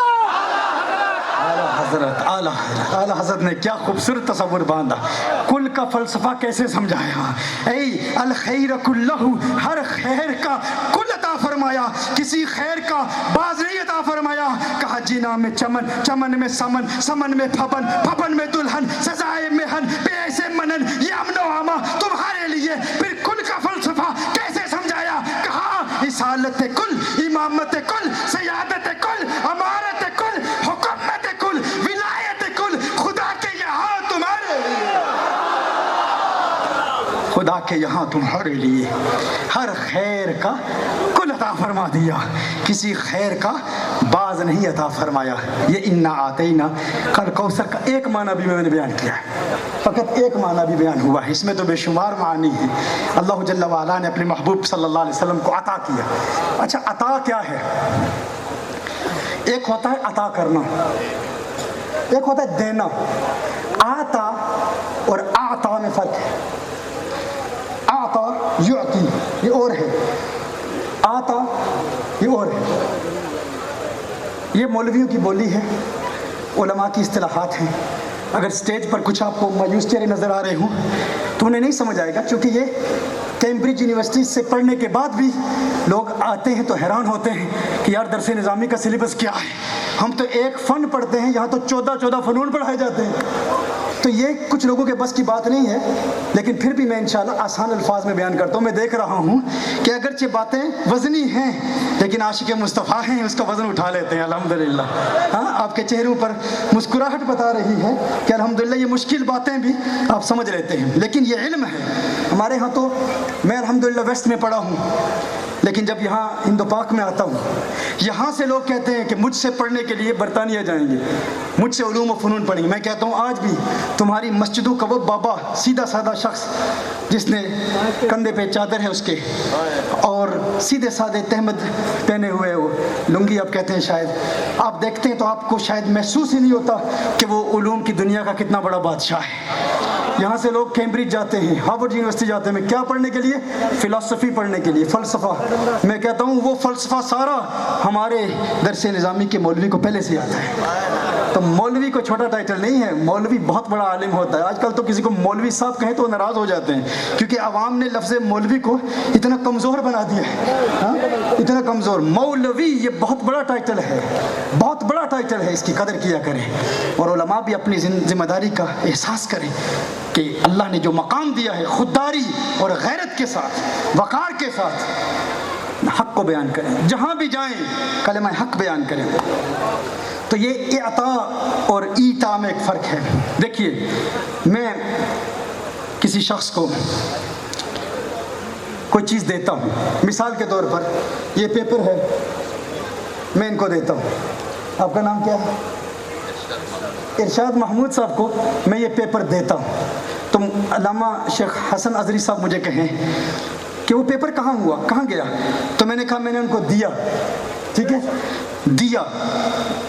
اس میں ایک امکان ہے کہ دیا ہے تو واپس لے لیا ہوگا، یا انہیں کوئی فون کال کرنی ہے، انہوں نے کہا مجھے اپنا فون دینا، میں نے فون دیا، انہوں نے مجھے ارشاد محمود صاحب نے کہا فون دینا، میں نے فون دیا، انہوں نے کہا آپ کا فون کہاں ہے، میں نے کہا میں نے ان کو دیا۔ ایک ہوتا ہے دینا، یہ ایتا ہے، دینا ایتا، اور ایک ہوتا ہے اعطاء، یہ اعطا یؤتی سے ہے، اعطا باب افعال کا مصدر ہے، اس کا مطلب ہوتا ہے دے دینا۔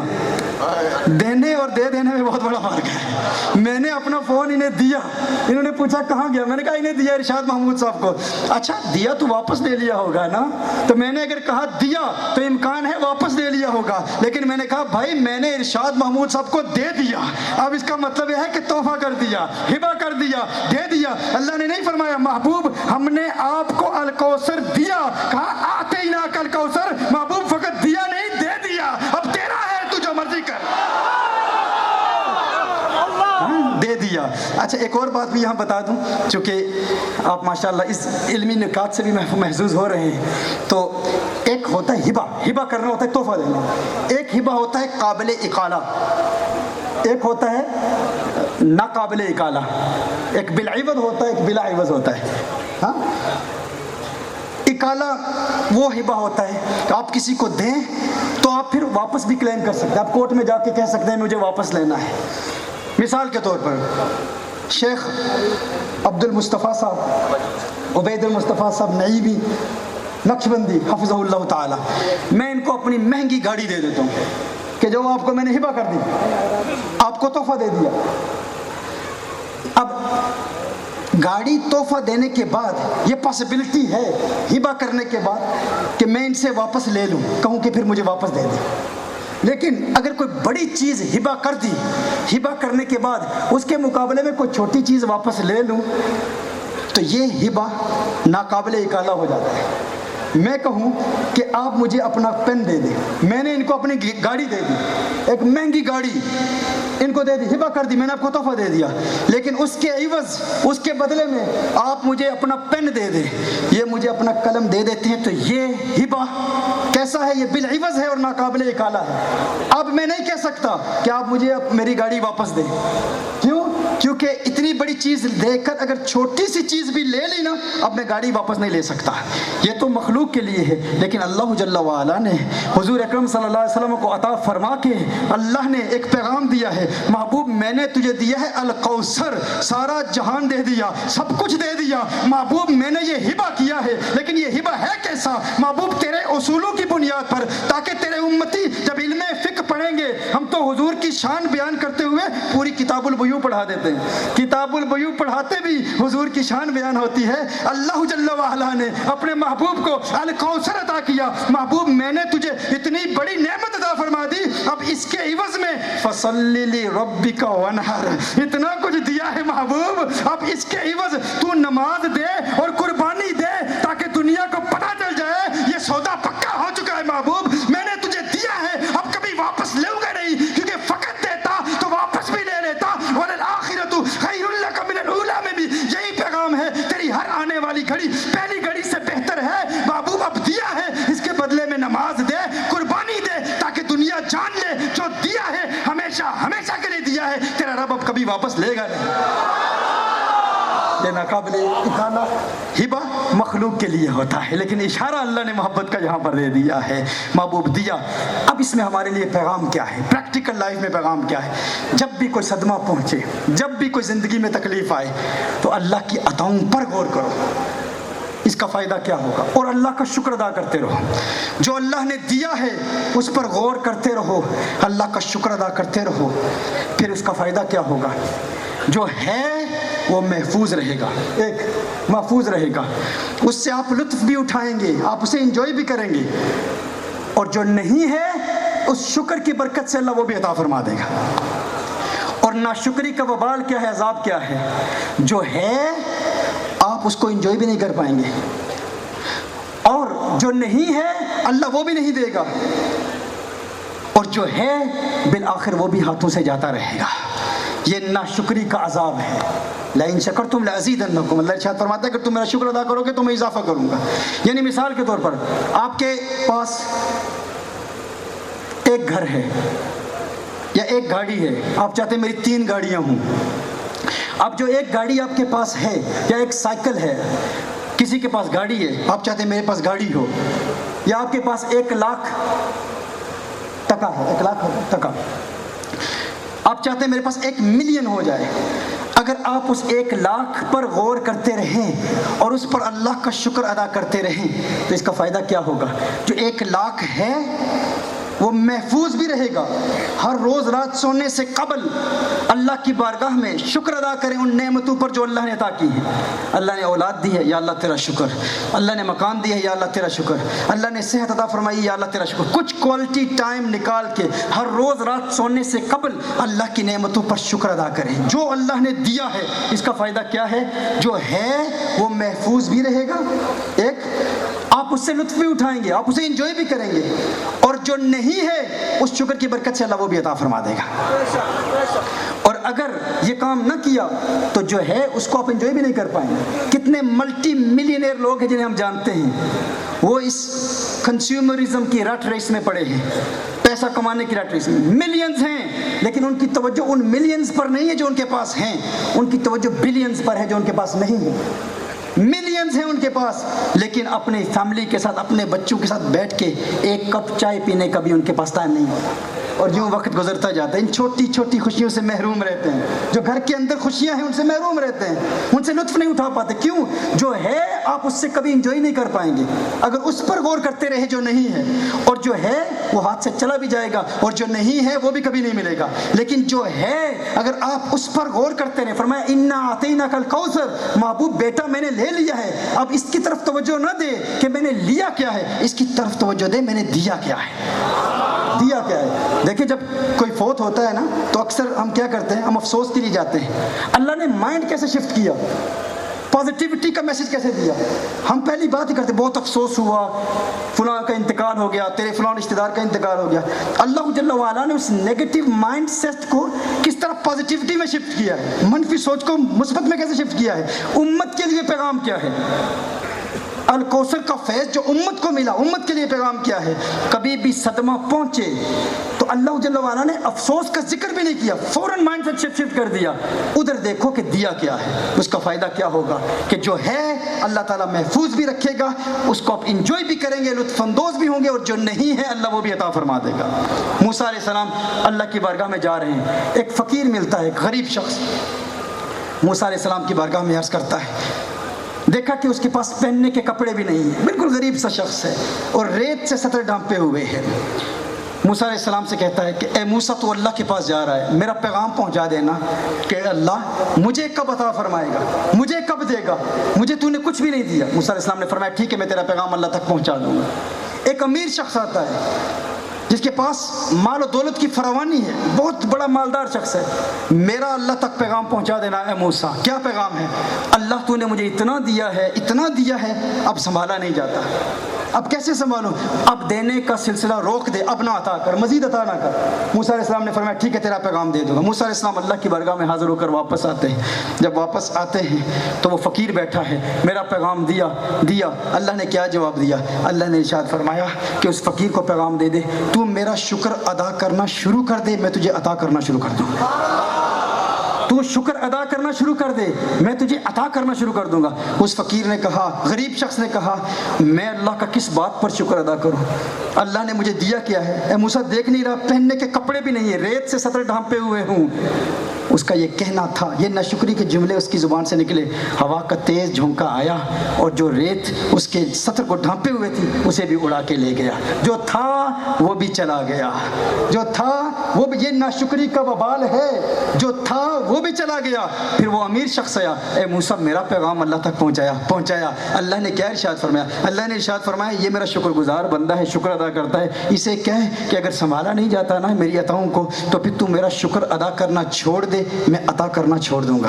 اس نے کہا اے موسیٰ یہ کیسے ہو سکتا ہے؟ یہ میرے لیے ممکن ہی نہیں ہے۔ کہا کیوں نہیں ممکن؟ کہا کہ میرے پاس کچھ نہیں تھا، فقط ایمان کی دولت تھی، میں نے ایمان کی دولت پر اللہ کا شکر ادا کرنا شروع کر دیا۔ میں اللہ کا شکر ادا کرتا رہا، اللہ نے مجھے کچھ دولت عطا فرمائی، میں نے اس پر شکر ادا کیا، اللہ نے اور دولت عطا فرما دی، میں نے اس پر شکر ادا کیا، میں شکر ادا کرتا رہا، اللہ دولت عطا کرتا رہا۔ اب تو شکر سے اتنا پیار ہو گیا ہے، اتنی محبت ہو گئی ہے، اب میں سب کچھ چھوڑ سکتا ہوں، شکر کو نہیں چھوڑ سکتا، میں سب کچھ کر سکتا ہوں، شکر سے محروم نہیں رہ سکتا۔ موسیٰ علیہ السلام نے فرمایا اگر تو شکر ادا کرنا نہیں چھوڑے گا پھر اللہ تجھے عطا کرنا نہیں چھوڑے گا، وہ عطاؤں کی برسات کرتا رہے گا۔ اللہ کا شکر ادا کرتے رہو، جو نعمتیں ہیں وہ بڑھتی چلی جائیں گی، اور جو ہیں ان کو تم انجوائے بھی کرو گے، ان سے لطف بھی اٹھاؤ گے، اور اللہ ان کی حفاظت بھی فرمائے گا۔ تم گھر سے نکلو گے گھر میں چوری نہیں ہوگی، کیونکہ تم نے اللہ جل وعلا کی ایک روحانی مخلوق کو پکارا ہے۔ ملائکہ تمہارے گھر کی حفاظت کریں گے کیونکہ تم نے ہر روز رات سونے سے قبل اللہ کا شکر ادا کرنے کی عادت بنا لی ہے۔ یہ عادت بنا لیں، اللہ کا شکر ادا کرتے رہنا ہے، اور سورہ الکوثر کی تلاوت کثرت سے کرنی ہے۔ پھر لوگ کہیں گے یار کہ ٹھیک ہے میں شکر ادا کروں گا، لیکن دشمن تو کہتے رہیں گے نا جو میرے مخالف ہیں۔ اور شکر ادا کیسے کرنا ہے؟ نماز کے ذریعے اور قربانی کے ذریعے۔ قربانی کے ذریعے یعنی اللہ کی راہ میں قربانی، اگر آپ کسی جانور کو ذبح کریں گے، یہ ایک قول کی روشنی میں بیان کر رہا ہوں قربانی کا مراد کیا، اس میں بہت سارے اقوال ہیں، ون حرق پر بھی بہت سارے اقوال ہیں۔ تو جب ذبح کریں گے تو کھانا کس کو دیں گے؟ غریبوں کو دیں گے نا۔ تو اس میں خدمت خلق کا پیغام ہے کہ لوگوں کو دینا ہے، لوگوں کی مدد کرنی ہے، لوگوں کو خوشیاں دینی ہیں۔ تم لوگوں کو خوشیاں دو گے اللہ تعالیٰ تمہیں خوشیاں دے گا، کیونکہ قانون یہ ہے جو دو گے وہی ملے گا۔ لوگوں کو خوشی دو گے تمہیں خوشی ملے گی، لوگوں کو دکھ دو گے تمہیں دکھ ملیں گے۔ یہ قدرت کا قانون ہے، جو دو گے وہی ملتا ہے۔ لیکن شرط یہ ہے صرف پیسہ نہیں دینا، صرف مال نہیں دینا، کسی کو صرف مکان بنا کر نہیں دے دینا، خوشی دینی ہے۔ خوشی دینا اور ہے، مال دینا اور ہے۔ میرے آقا صلی اللہ علیہ وسلم نے ارشاد فرمایا کہ جو کسی مومن کی حاجت پوری کرتا ہے اس نیت سے کہ اسے خوش کر دے، اس نے مجھ محمد کو خوش کر دیا صلی اللہ علیہ وسلم۔ حضور نے ارشاد فرمایا جو کسی مومن کو، حاجت مند مومن کو خوش کرنے کے لیے اس کی حاجت روائی کرتا ہے، اس کی حاجت پوری کرتا ہے، اس نے مجھ محمد کو خوش کر دیا، اور جس نے مجھ محمد کو خوش کر دیا اسے اللہ نے جنت عطا فرما دی صلی اللہ علیہ وسلم۔ تو خوشیاں بانٹنے والے بنو۔ اب دیکھتے ہیں نا کتنے لوگ ہیں جو پیسہ دیتے ہیں لیکن خوشی نہیں دیتے، نہیں دے پاتے، وہ محروم ہے اس نعمت سے۔ لاکھوں روپیہ دے دیتے ہیں، ہم کہتے ہیں جو دو گے وہی ملے گا، لوگ کہتے ہیں فلاں سیٹ صاحب تو لاکھوں روپے غریبوں میں تقسیم کرتے ہیں، لیکن پھر بھی وہ ڈپریشن کے مرض میں مبتلا ہے، پھر بھی پریشان ہیں، کیونکہ وہ پیسہ دیتے ہیں خوشی نہیں دیتے۔ کتنے لنگر خانے چل رہے ہیں لوگوں کے، لوگوں کو لنگر کھلاتے ہیں، لیکن جو آتا ہے پھر اس کو ذلیل بھی کرتے ہیں، پھر اس کو رسوا بھی کرتے ہیں، پھر اس پر احسان بھی جتلاتے ہیں، بار بار یاد بھی دلاتے ہیں فلاں وقت میں نے تیری مدد کی تھی، یاد ہے مدد کی تھی۔ یہ خوشی دینا نہیں ہے، یہ پیسہ دینا ہے۔ اگر تم یاد رکھو خوشی ہمیشہ جڑواں پیدا ہوتی ہے۔ خوشی کیسے پیدا ہوتی ہے؟ جڑواں، یہ اکیلی پیدا نہیں ہوتی۔ جب بھی خوشی کو جنم دیا جاتا ہے، ایک خوشی دو گے تو ایک مفت میں واپس ملے گی۔ تو خوشیاں بانٹنے والے بنو، خوشیاں دینے والے بنو۔ کچھ لوگ لوگوں کو کھانا کھلاتے ہیں، دیکھ کر بھی غم دیتے ہیں، اور کچھ ایسے اللہ والے ہوتے ہیں وہ لے کر بھی خوشی دے دیتے ہیں۔ ایک عورت تھی، اس نے اپنے پڑوسی کے دروازے پر دستک دی، اس سے نمک مانگا، تو بیٹے نے کہا ماں ہمارے گھر میں نمک ہے، تو اس سے نمک کیوں مانگ رہی ہے؟ کہا بیٹے مجھے بھی پتا ہے ہمارے گھر میں نمک ہے، لیکن میں اس سے نمک اس لیے نہیں مانگ رہی کیونکہ مجھے نمک کی ضرورت ہے، میں اس لیے نمک اس سے مانگ رہی ہوں۔ جی بھائی کیا ہوا؟ بھائی اس بندے کو بند کر دیں، جو بھی بندہ ہے فوراً ڈیلیٹ کریں اور ڈیلیٹڈ سے بھی ڈیلیٹ کریں. بھائی یہ میرا ایک ماذا تريد منه، اے حضور کے متعلق پوچھنے والے تجھے حضور اکرم صلی اللہ علیہ وسلم سے کیا کام ہے؟ وہ کہتا ہے کہ میں یہودیوں کا بہت بڑا عالم ہوں، ایک مدت سے میں تورات کا مطالعہ کر رہا ہوں، اور جب سے میں نے تورات کا مطالعہ کرنا شروع کیا میں نے محمد صلی اللہ علیہ وآلہ وسلم کے تذکرے تورات میں پڑھے ہیں. متعدد مقامات پر اللہ جل وعلا نے محمد صلی اللہ علیہ وآلہ وسلم کی صفات بیان کی ہیں، حضور کی نعتیں بیان کی ہیں. اور آج میں آیا ہوں، جئتو آپ کے پاس آیا ہوں، یہاں آیا ہوں، حضور اکرم صلی اللہ علیہ وسلم کے پاس آیا ہوں، لأطلب الاسلام علی یدہ، تاکہ میں حضور اکرم صلی اللہ علیہ وسلم کے ہاتھ پر اسلام قبول کروں. مولا علی کرم اللہ وجہ کریم نے ارشاد فرمایا اے بوڑھے شخص تو نے بہت دیر کر دی. حضور اکرم صلی اللہ علیہ وسلم پردہ فرما چکے ہیں. وہ شخص کہتا ہے حل فیکم قرابۃ رسول اللہ صلی اللہ علیہ وسلم، کیا تم میں کچھ اہل بیت کے افراد موجود ہیں اس وقت جن کا تعلق حضور کے خاندان سے ہے؟ دیکھو وہ یہودیوں کا عالم بھی اہل بیت کا مقام سمجھتا ہے. اس نے اہل بیت کے متعلق پوچھا، کہا کیا حضور اکرم صلی اللہ علیہ وسلم کے خاندان کا کوئی فرد ہے؟ تو مولا علی کرم اللہ وجہ کریم نے سیدنا بلال حبشی رضی اللہ تعالی عنہ کو بلایا، اے بلال آؤ. اور سیدتنا فاطمہ الزہرا رضی اللہ تعالی عنہ کا ذکر ہوا، حسنین کریمین کا ذکر ہوا. اور پھر اس شخص نے کہا کہ مجھے بتاؤ اگر حضور اکرم صلی اللہ علیہ وسلم پردہ فرما چکے ہیں تو کیا حضور اکرم صلی اللہ علیہ وآلہ وسلم کا کوئی لباس ہے، کوئی ثوب ہے، کوئی جبہ ہے حضور اکرم صلی اللہ علیہ وسلم کا؟ میں اس کی زیارت کرنا چاہتا ہوں. دیکھیے یہودیوں کا عالم ہے، یہود کا بہت بڑا عالم ہے، لیکن جس نے حقیقتاً انصاف کے ساتھ تورات کا مطالعہ کیا وہ بھی حضور کے جبے کی برکت کو مانتا ہے، وہ بھی حضور کے آثار کی برکت کو مانتا ہے. یعنی جس چیز نے حضور اکرم صلی اللہ علیہ وسلم سے برکت حاصل کی اس کی برکت کو وہ بھی مانتا ہے کیونکہ حضور سے محبت کرتا ہے. اور اس محبت کی وجہ سے نتیجہ کیا نکلتا ہے؟ اسے پھر کیا دولت ایمان ملتی ہے، کیسے ملتی ہے، آپ سنیں گے تو لطف اٹھائیں گے. میرے آقا صلی اللہ علیہ وسلم سے محبت کرنے والوں کا مقام کیا ہے؟ پہلے مولا علی کی خدمت میں حاضر ہوتا ہے، پیغام پہنچایا جاتا ہے. سیدتنا فاطمہ الزہرا رضی اللہ تعالی عنہ فرماتی ہیں، امام حضرت حسین سے فرماتی ہیں اے حسین ہاتی الثوب الذی توفی فی رسول اللہ صلی اللہ علیہ وسلم، اے حسین جاؤ اور وہ کپڑا لے کے آؤ جو حضور اکرم صلی اللہ علیہ وسلم نے وقت وصال پہنا ہوا تھا. یعنی جب میرے آقا صلی اللہ علیہ وسلم کا وصال ہوا جو کپڑا جو جبہ میرے آقا صلی اللہ علیہ وسلم نے اس وقت پہنا ہوا تھا وہ جبہ لے کے آؤ. وہ جبہ اس کے پاس لایا جاتا ہے، وہ یہودیوں کا عالم اس جبے کو اٹھاتا ہے، اپنے سر پہ رکھتا ہے، کبھی اس جبے کو چومتا ہے، کبھی اپنے چہرے پر ملتا ہے، کبھی اس کی خوشبو سونگھتا ہے. اور پھر وہ یہودیوں کا وہ بوڑھا عالم ایک جملہ کہتا ہے، وہ اس جبے کو چوم کے اس کی خوشبو سونگھ کے پھر ایک جملہ کہتا ہے، وہ کہتا ہے اے ثوب مصطفیٰ، اے لباس مصطفیٰ، میں تو تجھ پر پہلے سے ہی قربان تھا، میری ماں بھی تجھ پہ قربان، میرا باپ بھی تجھ پہ قربان. حضور اکرم صلی اللہ علیہ وسلم سے حضور کے جبے سے محبت کا اظہار کرتا ہے، پیار کا اظہار کرتا ہے. اور پیار کا اظہار کرنے کے بعد پھر سیدتنا فاطمہ الزہرا رضی اللہ تعالی عنہ کا وہ پیغام لینے کے بعد پھر وہ مولا علی کرم اللہ وجہ کریم کی بارگاہ میں حاضر ہوتا ہے اور مولا علی کرم اللہ وجہ کریم سے عرض کرتا ہے کہ اے علی صف لی صفت رسول اللہ صلی اللہ علیہ وسلم، حضور اکرم صلی اللہ علیہ وسلم کی صفات یوں بیان کر کأنی انظر الیہ، کہ میں یوں محسوس کروں گویا کہ میں حسن مصطفیٰ صلی اللہ علیہ وسلم کو اپنے ماتھے کی آنکھوں سے دیکھ رہا ہوں. حضور اکرم صلی اللہ علیہ وسلم کی نعتیں بیان کر، حضور کے اوصاف بیان کر، حضور کی آنکھوں کا ذکر بیان کر، حضور کی زلفوں کا ذکر بیان کر. جب اس یہودی عالم نے یہ جملہ کہا تو مولا علی کرم اللہ وجہ کریم اپنے جذبات پہ قابو نہ پا سکے. اس وقت مولا علی کرم اللہ وجہ کریم نے ارشاد فرمایا اے یہودیوں کے عالم، تجھے حضور سے محبت ہے لیکن مجھے اس رب کی قسم جس کے قبضہ قدرت میں مجھے علی کی جان ہے، میں بھی حضور کے عشق میں مبتلا ہوں، حضور کی زیارت کا مشتاق ہوں، حضور کا چہرہ دیکھنا چاہتا ہوں.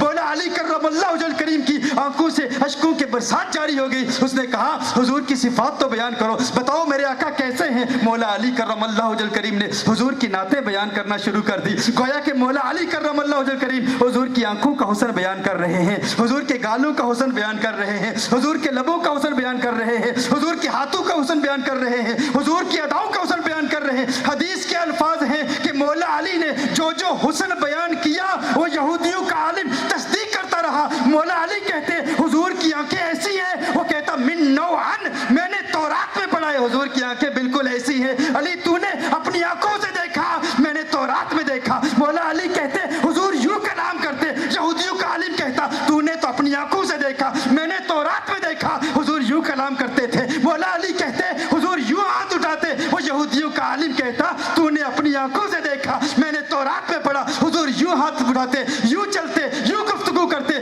جو مولا علی بیان کرتے رہے وہ تورات کی روشنی میں تصدیق کرتا رہا. میں کہتا ہوں مرے دوستو اس نے اپنی آنکھوں سے نہیں دیکھا تھا, اسی لیے میں آپ تک بھی یہ پیغام پہنچانا چاہتا ہوں, اگرچہ تم نے اپنی آنکھوں سے نہیں دیکھا لیکن چشمے تصور میں تخیل باندھ کے محبوب کا تصور باندھ کے محبوب کو یاد کرو. خدا کی قسم محبوب کا چہرہ تمہارے سامنے آ جائے گا. خانہ دل کو پاک کر کے محبوب کو پکار کے دیکھو. ایک شخص ایک شام کے عالم کے پاس گیا, ایک بزرگ کے پاس گیا, کہا کہ میں حضور کا دیدار کرنا چاہتا ہوں, حضور کا چہرہ دیکھنا چاہتا ہوں, حضور کے حسن کو دیکھنا چاہتا ہوں, کوئی وظیفہ دے دو. تو وہ شیخ تھے, مرشد تھے, انہوں نے کہا شام کا کھانا, رات کا کھانا میرے پاس کھانا, میں تجھے ورد دوں گا, وظیفہ دوں گا حضور کے دیدار کا. شام کے وقت وہ مرشد کے پاس آیا, مرشد نے کھانے کا اہتمام کیا, اچھا بھلا اہتمام کیا, لیکن کھانے میں نمک بہت ڈال دیا, اوپر پھر پانی بھی نہیں دیا پینے کے لیے, نمک بھی ڈال دیا, پینے کے لیے پانی بھی نہیں دیا. اب وہ منتظر ہے شیخ کے ادب میں, شیخ کے احترام میں. اب اس شخص نے کوئی گلہ نہیں کیا, کھانا کھایا, کہا مرشد آپ نے فرمایا تھا حضور کے دیدار کا وظیفہ دو گے, ورد دو گے, آپ نے عطا نہیں فرمایا. شیخ نے کہا فوراً گھر چلے جاؤ, جا کے سو جانا, جا کے سو جانا, گھر جاؤ اور جا کے فوراً سو جانا, اور پانی بھی نہیں پینا. اب نمک اتنا زیادہ ڈالا ہوا ہے, کھانا اس نے کھایا ہوا ہے, پانی بھی نہیں پیا, اور مرشد نے یہ بھی فرما دیا کہ گھر چلے جاؤ, پانی بھی نہیں پینا, فوراً سو جانا. وہ گھر جاتا ہے, فجر کی وقت مرشد کی بارگاہ میں حاضر ہوتا ہے. آپ نے ارشاد فرمایا تھا کہ آپ دیدار مصطفیٰ صلی اللہ علیہ وسلم کا وظیفہ دو گے. اب مرشد نے وہ وظیفہ دیا, سمجھایا. آپ بھی دیدار کرنا چاہتے ہیں حضور کا؟ کون کرنا چاہتا ہے؟ سارے دیدار کرنا چاہتے ہیں. آج یہ وظیفہ, آج لیلۃ البراء سے پہلے یہ وظیفہ آپ نے لے کے جانا ہے. یہ وظیفہ عمل کا وظیفہ ہے, بہت اہم وظیفہ ہے دیدار مصطفیٰ صلی اللہ علیہ وسلم کے لیے. وہ فجر کے وقت مرشد کی بارگاہ میں حاضر ہوتا ہے, اے میرے شیخ آپ نے وظیفہ دینا تھا, آپ نے وظیفہ نہیں دیا. مرشد نے فرمایا فوراً گھر چلا گیا تھا, فوراً گھر چلا گیا تھا, فوراً سو گیا تھا, فوراً سو گیا تھا. خواب میں کیا نظر آیا؟ اس نے کہا جہاں نظر اٹھائی پانی ہی پانی نظر آیا, کنویں نظر آئے, دریا نظر آئے, سمندر نظر آئے. کہا نادان انسان پھر تیرے لیے یہی وظیفہ ہے. تو اپنے دل میں پانی کی سچی پیاس رکھتا تھا نا, دل میں پانی کی سچی پیاس تھی نا, حقیقتاً پیاسا تھا نا, تو جب سو گیا تو پانی تیری خواب میں تیری پیاس بجھانے کے لیے آ گیا نا. کہا اے نادان تو کہتا ہے میرے دل میں حضور کے دیدار کی تمنا ہے, لیکن عرب کی حسیناؤں کو بھی دیکھتا ہے. اور آپ کے لیے پیغام یہ ہے کہ کبھی بنگلہ دیش کی گلیوں میں حسیناؤں کے چہرے دیکھ رہے ہو اور پھر کہہ رہے ہو کہ آقا کو دیکھنا چاہتا ہوں. کبھی رات کے وقت, کبھی ٹک ٹاک پر, کبھی انسٹاگرام پر, کبھی فیس بک پر حرام موویز دیکھ رہے ہو, حسیناؤں کا حسن دیکھ رہے ہو, اور کہتے ہو کہ میرے دل میں آقا کے دیدار کی پیاس ہے. سچی پیاس پیدا کر. مرشد نے کہا تیرے دل میں پانی کی سچی پیاس تھی, اگر تیری پیاس بجھانے کے لیے تیری خواب میں پانی آ سکتا ہے تو آمنہ کے لال کے دیدار کی سچی پیاس پیدا کر. اگر پانی خواب میں آ سکتا ہے تو تیری پیاس بجھانے کے لیے آمنہ کا لال بھی آئے گا, دیدار کرائے گا. تو سچی پیاس تو پیدا کر, سچا عشق تو پیدا کر, سچی محبت تو پیدا کر, سچی وارفتگی تو پیدا کر, پھر دیدار ہوگا. دیدار کے بعد پھر ایک ہی آواز آئے گی, اب میری نگاہوں میں جچتا نہیں کوئی, جیسے میری سرکار ہے ویسا نہیں کوئی. پھر آواز آئے گی. تو آؤ لیلۃ البرات سے قبل ہم چشمے تصور سے حضور کا تخیل باندھ کے حضور کے حسن کو یاد کریں. خدا کی قسم جسے حضور کا عشق مل جائے, حضور کی محبت مل جائے, یہ دنیا کا عشق پھر دنیا کی محبت, اسے دنیا کی یہ ہنسی چہرے پھر اچھے نہیں لگتے. پھر وہ کہتا ہے ساقیے کوثر میرا جو میرے میں خانہ بنا, سب چاند سورج خم بنے, ہر نجم پیمانہ بنا, اور ہاتھ ملتی رہ گئی رنگین یہ حسن مجاز. دل بڑا ہوشیار تھا اس در کا دیوانہ بنا. یہ دل بڑا ہوشیار تھا, اسے پھر دنیا کی دولت, دنیا کی محبت, دنیا کی چاہت حضور سے دور نہیں کر سکتی. کوئی شراب, کوئی ڈرگس, کوئی نشہ اس کے دل پر مسلط نہیں ہو سکتا جسے عشق مصطفیٰ کا نشہ مل جائے, جسے حضور کی محبت کا. وہ پھر کہتا ہے دل میں, جگر میں, آنکھ میں بس تو ہی تو رہے, اس کے سوا نہ دل میں کوئی آرزو رہے. دل میں, جگر میں, آنکھ میں بس تو ہی تو رہے, اس کے سوا نہ دل میں کچھ آرزو رہے. اس اہتمام میں, شوق میں سجدے کروں ادا, تیرا خیال آئے تو دل باوضو رہے. اور جنت میرے نصیب کی وائس کو بخش دے, میرے کفن میں گیس ہوئے جانا کی بو رہے. میرے کفن میں گیس. وہ کہتا ہے کچھ ایسا کر دے میرے کردگار آنکھوں میں, مفتی اعظم ہند کی زبان میں, کچھ ایسا کر دے میرے کردگار آنکھوں میں, ہمیشہ ہمیشہ نقش رہے روئے یار آنکھوں میں، انہیں نہ دیکھا تو کس کام کی ہے یہ آنکھیں کہ دیکھنے کی ہے ساری بہار آنکھوں میں۔ آؤ آج ارادہ کریں، لیلۃ البراء سے پہلے ہم تیاری کر لیں کہ ہم نے اپنے آنکھوں کو پاک کرنا ہے، گناہوں سے پاک کرنا ہے، دل کے گناہوں کے جو 7 دروازے ہیں ان کو بند کرنا ہے۔ گناہوں کے 7 دروازے کون سے ہیں؟ آنکھ، زبان، ہاتھ، کان، پیٹ، شرمگاہ اور پاؤں۔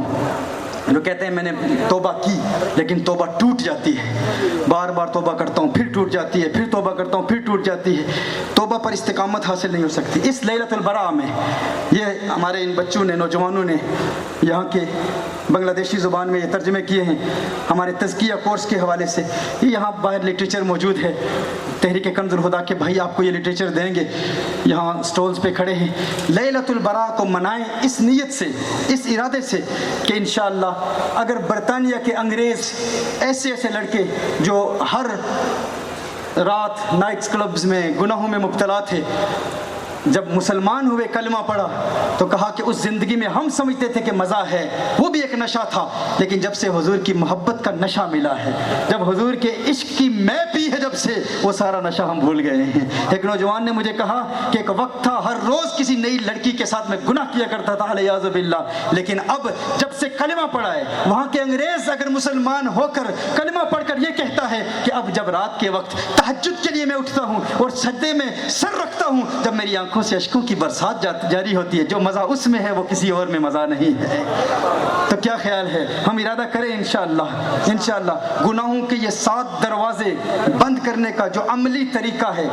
ایک ایک گیٹ پر ہم 40 دن محنت کرتے ہیں، آنکھ کا تزکیہ، زبان کا تزکیہ، دل کا، یہ اس کو تزکیہ نفس کہتے ہیں، تزکیہ قلب کہتے ہیں، پیٹ کا تزکیہ، یعنی اگر 40 دن کے اندر آنکھ سے بدنگاہی ہو جائے تو پھر 6 زیادہ عمل اس پر کرنے پڑتے ہیں، اس کا عمل ہے۔ پھر ایک آنکھ کا تزکیہ مکمل ہو جائے تو پھر زبان کا تزکیہ ہوتا ہے۔ یوں ایک عملی طریقہ ہے ہمارے صوفیاء کا گناہوں سے بچنے کا، اور پھر اس میں توبہ کا پریکٹیکل طریقہ ہے، پھر نماز میں کنسنٹریشن حاصل کرنے کا طریقہ ہے، نماز میں خشوع و خضوع حاصل کرنے کا عملی طریقہ ہے۔ یہ ساری چیزیں یہ ہمارے چند نوجوان یہاں بنگلہ دیش کے ہی ہیں، یہ عبد النعیم ثاقبی ہیں، سدیس ثاقبی، انہوں نے بڑا کام کیا ہے، یہ باہر کھڑے ہیں، آپ ان سے یہ چیزیں لیں، انشاءاللہ تعالیٰ یہ نکات آپ کو ملیں گے، اور بھی بہت سارے بردرز وہاں سٹولز پر بیٹھے ہیں، آپ ان سے رہنمائی لیں، ان سے پوچھیں، یہ آپ کو لٹریچر بھی دیں گے، انشاءاللہ آپ کو عبادات سے محبت ہو جائے گی۔ یہ ایک عملی طریقہ ہے، عملی پریکٹیکل طریقہ ہے۔ اگر برطانیہ میں، امریکہ میں، یورپین کنٹریز میں وہاں کے غیر مسلم جب اسلام قبول کرتے ہیں، ان پر عمل کر کے انہیں توبہ پر استقامت حاصل ہو سکتی ہے، تو ہمیں کیوں نہیں حاصل ہو سکتی؟ ہم نے کوشش کرنی ہے، اور استغفار کی بھی کثرت کریں، استغفر اللہ کثرت سے پڑھتے رہیں، اور سورہ کوثر کا جو آج ورد دیا گیا ہے اس کو کثرت سے پڑھیں۔ اور یاد رکھیں، یہ فلسفی کہتے ہیں کہ یہ جو کلمات ہیں ان کا دل پر اثر نہیں ہوتا۔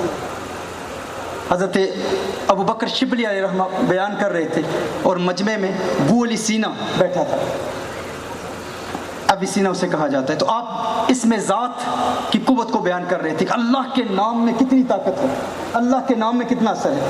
تو ابو علی سینا وہ کھڑا ہو گیا، اس نے کہا کہ ہم ابھی اللہ کے وجود کو بھی ہم نے مانا ہے کہ اللہ کا وجود مؤثر ہے، لیکن اللہ کے نام کے اثر کو ہم کیوں مان لیں؟ کہ ہم فلسفی ہیں، اور فلسفی 4 شکلوں سے بات کرتے ہیں۔ ایک شکل خارجی ہوتی ہے، ایک شکل ذہنی ہوتی ہے، ایک شکل لفظی ہوتی ہے، ایک شکل کتابی ہوتی ہے۔ یہ فلسفہ پڑھنے پڑھانے والے علماء ان اصطلاحات کو جانتے ہیں۔ شکل لفظی کیا ہے کہ جب آپ کسی چیز کا تلفظ کرتے ہیں۔ شکل ذہنی کیا ہے جب آپ کسی چیز کے بارے میں سوچتے ہیں۔ شکل کتابی کیا ہے جب کسی چیز کو لکھتے ہیں۔ اور شکل خارجی کیا ہے، اس کی خارجی ایگزسٹنس، اس کا خارج میں وجود۔ تو ابو علی سینا نے حضرت ابو بکر شبلی سے کہا کہ ہم اللہ کے وجود کو تو مؤثر مانتے ہیں کہ اللہ اگر کسی کے دل کی دنیا بدلنا چاہے تو بدل دے، لیکن اللہ کا نام کس طرح کسی کے دل کی دنیا بدل سکتا ہے؟ کیسے؟ کہا جس طرح آگ ہے، آگ کی شکل خارجی کیا ہے؟ آگ خود اس کی شکل خارجی ہے۔ آگ پر اس کاغذ کو رکھا جائے تو آگ اس کاغذ کو جلا دے گی، لیکن شکل کتابی کیا ہے؟ اس کاغذ پر آگ لکھنا۔ تو شکل کتابی مؤثر نہیں ہوتی، آپ اس کاغذ پر آگ لکھیں تو وہ تحریر اس کاغذ کو جلائے گی نہیں۔ آپ آگ کے بارے میں سوچیں تو آپ کا ذہن جلے گا نہیں. آپ آگ کہیں زبان سے تو آپ کی زبان جلے گی نہیں. کہا کہ شکل خارجی ہی مؤثر ہوتی ہے، شکل لفظی، شکل کتابی، شکل ذہنی مؤثر نہیں ہوتی. تو ہم اللہ کے وجود کو مانتے ہیں کہ وہ دل کی دنیا بدل دیتا ہے، لیکن اللہ کا نام دل کی دنیا کیسے بدلے گا؟ ابو بکر شبلی علیہ رحمہ اللہ کے ولی تھے. اولیاء کی دعوت اور تبلیغ کا کام اپنا ہوتا ہے، ان کا انداز جدا ہوتا ہے. آپ نے ارشاد فرمایا تو گدھا ہے، اب گدھے کو کون سمجھائے؟ کیا فرمایا؟ تو گدھا ہے، اب گدھے کو کون سمجھائے؟ بولی سینہ غصے میں آ گیا. اس نے کہا آپ اتنے بڑے شیخ، مجھ اتنے بڑے فلاسفرز کو بڑے مجمع میں آپ نے گدھا کہہ دیا. چہرہ اس کا سرخ ہو گیا، غصے میں آ گیا. آپ نے فرمایا میں ایک پیغام پہنچانا چاہ رہا تھا، ایک بات سمجھانا چاہ رہا تھا. بات کیا تھی؟ کہا میں نے گدھا کہا نا، لفظ کہا گدھا، اور اس کا اثر دیکھ تیرے چہرے کا رنگ بدل گیا ہے، تیرا چہرہ سرخ ہو گیا ہے. کہا اگر گدھے کے نام میں اتنا اثر ہے کہ گدھے کا نام تیرے چہرے کا رنگ بدل سکتا ہے، تو اللہ کا نام تیرے دل کا زنگ دور کیوں نہیں کر سکتا؟ اگر گدھے کا نام تیرے چہرے کا رنگ بدل سکتا ہے تو اللہ کا نام تیرے دل کی دنیا بدل سکتا ہے. تو استغفر اللہ کی کثرت پڑھیں کریں، سورہ کوثر کی کثرت کریں، سورہ کوثر کثرت سے پڑھیں، انشاءاللہ تعالیٰ دن کی دنیا آباد ہوگی. پھر آپ بھی کہیں گے انا آتیناک الکوثر، ساری کثرت پاتے یہ ہیں، رب ہے معطی یہ ہیں قاسم، رزق اس کا ہے کھلاتے یہ ہیں، اپنی بنی ہم آپ بگاڑیں کون بنائے، بناتے یہ ہیں، لاکھوں بے کس رونے والے کون چھپائے، چھپاتے یہ ہیں، ٹھنڈا ٹھنڈا میٹھا میٹھا پیتے ہم ہیں، پلاتے یہ ہیں، انا آتیناک الکوثر، ساری کثرت پاتے یہ ہیں. اللہ جل وعلا ہمیں دین اسلام کے احکام پر عمل کرنے کی توفیق عطا فرمائے، حضور اکرم صلی اللہ علیہ وسلم کا سچا عشق عطا فرمائے، سچی محبت عطا فرمائے. لیلۃ البراء کے لیے ذہنی طور پر سارے تیار ہو جائیں. اللہ جل وعلا ہمیں اس پاک رات کا احترام کرنے اور اس کی قدر کرنے کی توفیق عطا فرمائے. میں ایک مرتبہ پھر دل کی عطا گہرائیوں سے حضرت الشیخ حسن الازہری صاحب اور رفیق صاحب اور ان کے تمام احباب اور حضرت شیخ صاحب، ان تمام کا شکریہ ادا کرتا ہوں اور تمام محتممین کا شکریہ ادا کرتا ہوں جنہوں نے بہت محنت کی آج کی اس محفل کے اہتمام کے لیے. اللہ تعالیٰ تمام کی کاوشوں کو قبول فرمائے. اور جن بھائیوں نے لائیو کیا ہے تو کائنڈلی اگر آپ چاہتے ہیں کہ میں واپس پھر بنگلہ دیش میں آؤں، میں تو ان آپ احباب سے بہت محبت کرتا ہوں، لیکن کم از کم ہمارے اصولوں کی آپ پابندی کریں، کیونکہ میرے لیے بہت ساری مشکلات ہو جاتی ہیں. امید ہے کہ آپ اس کی قدر کریں گے اور میں آپ سے پھر ملتا رہوں گا، پھر آپ کی زیارت کے لیے حاضر ہوتا رہوں گا. اللہ جل وعلا اس حاضری کو قبول فرمائے. وآخر دعوانا ان الحمد للہ رب العالمین.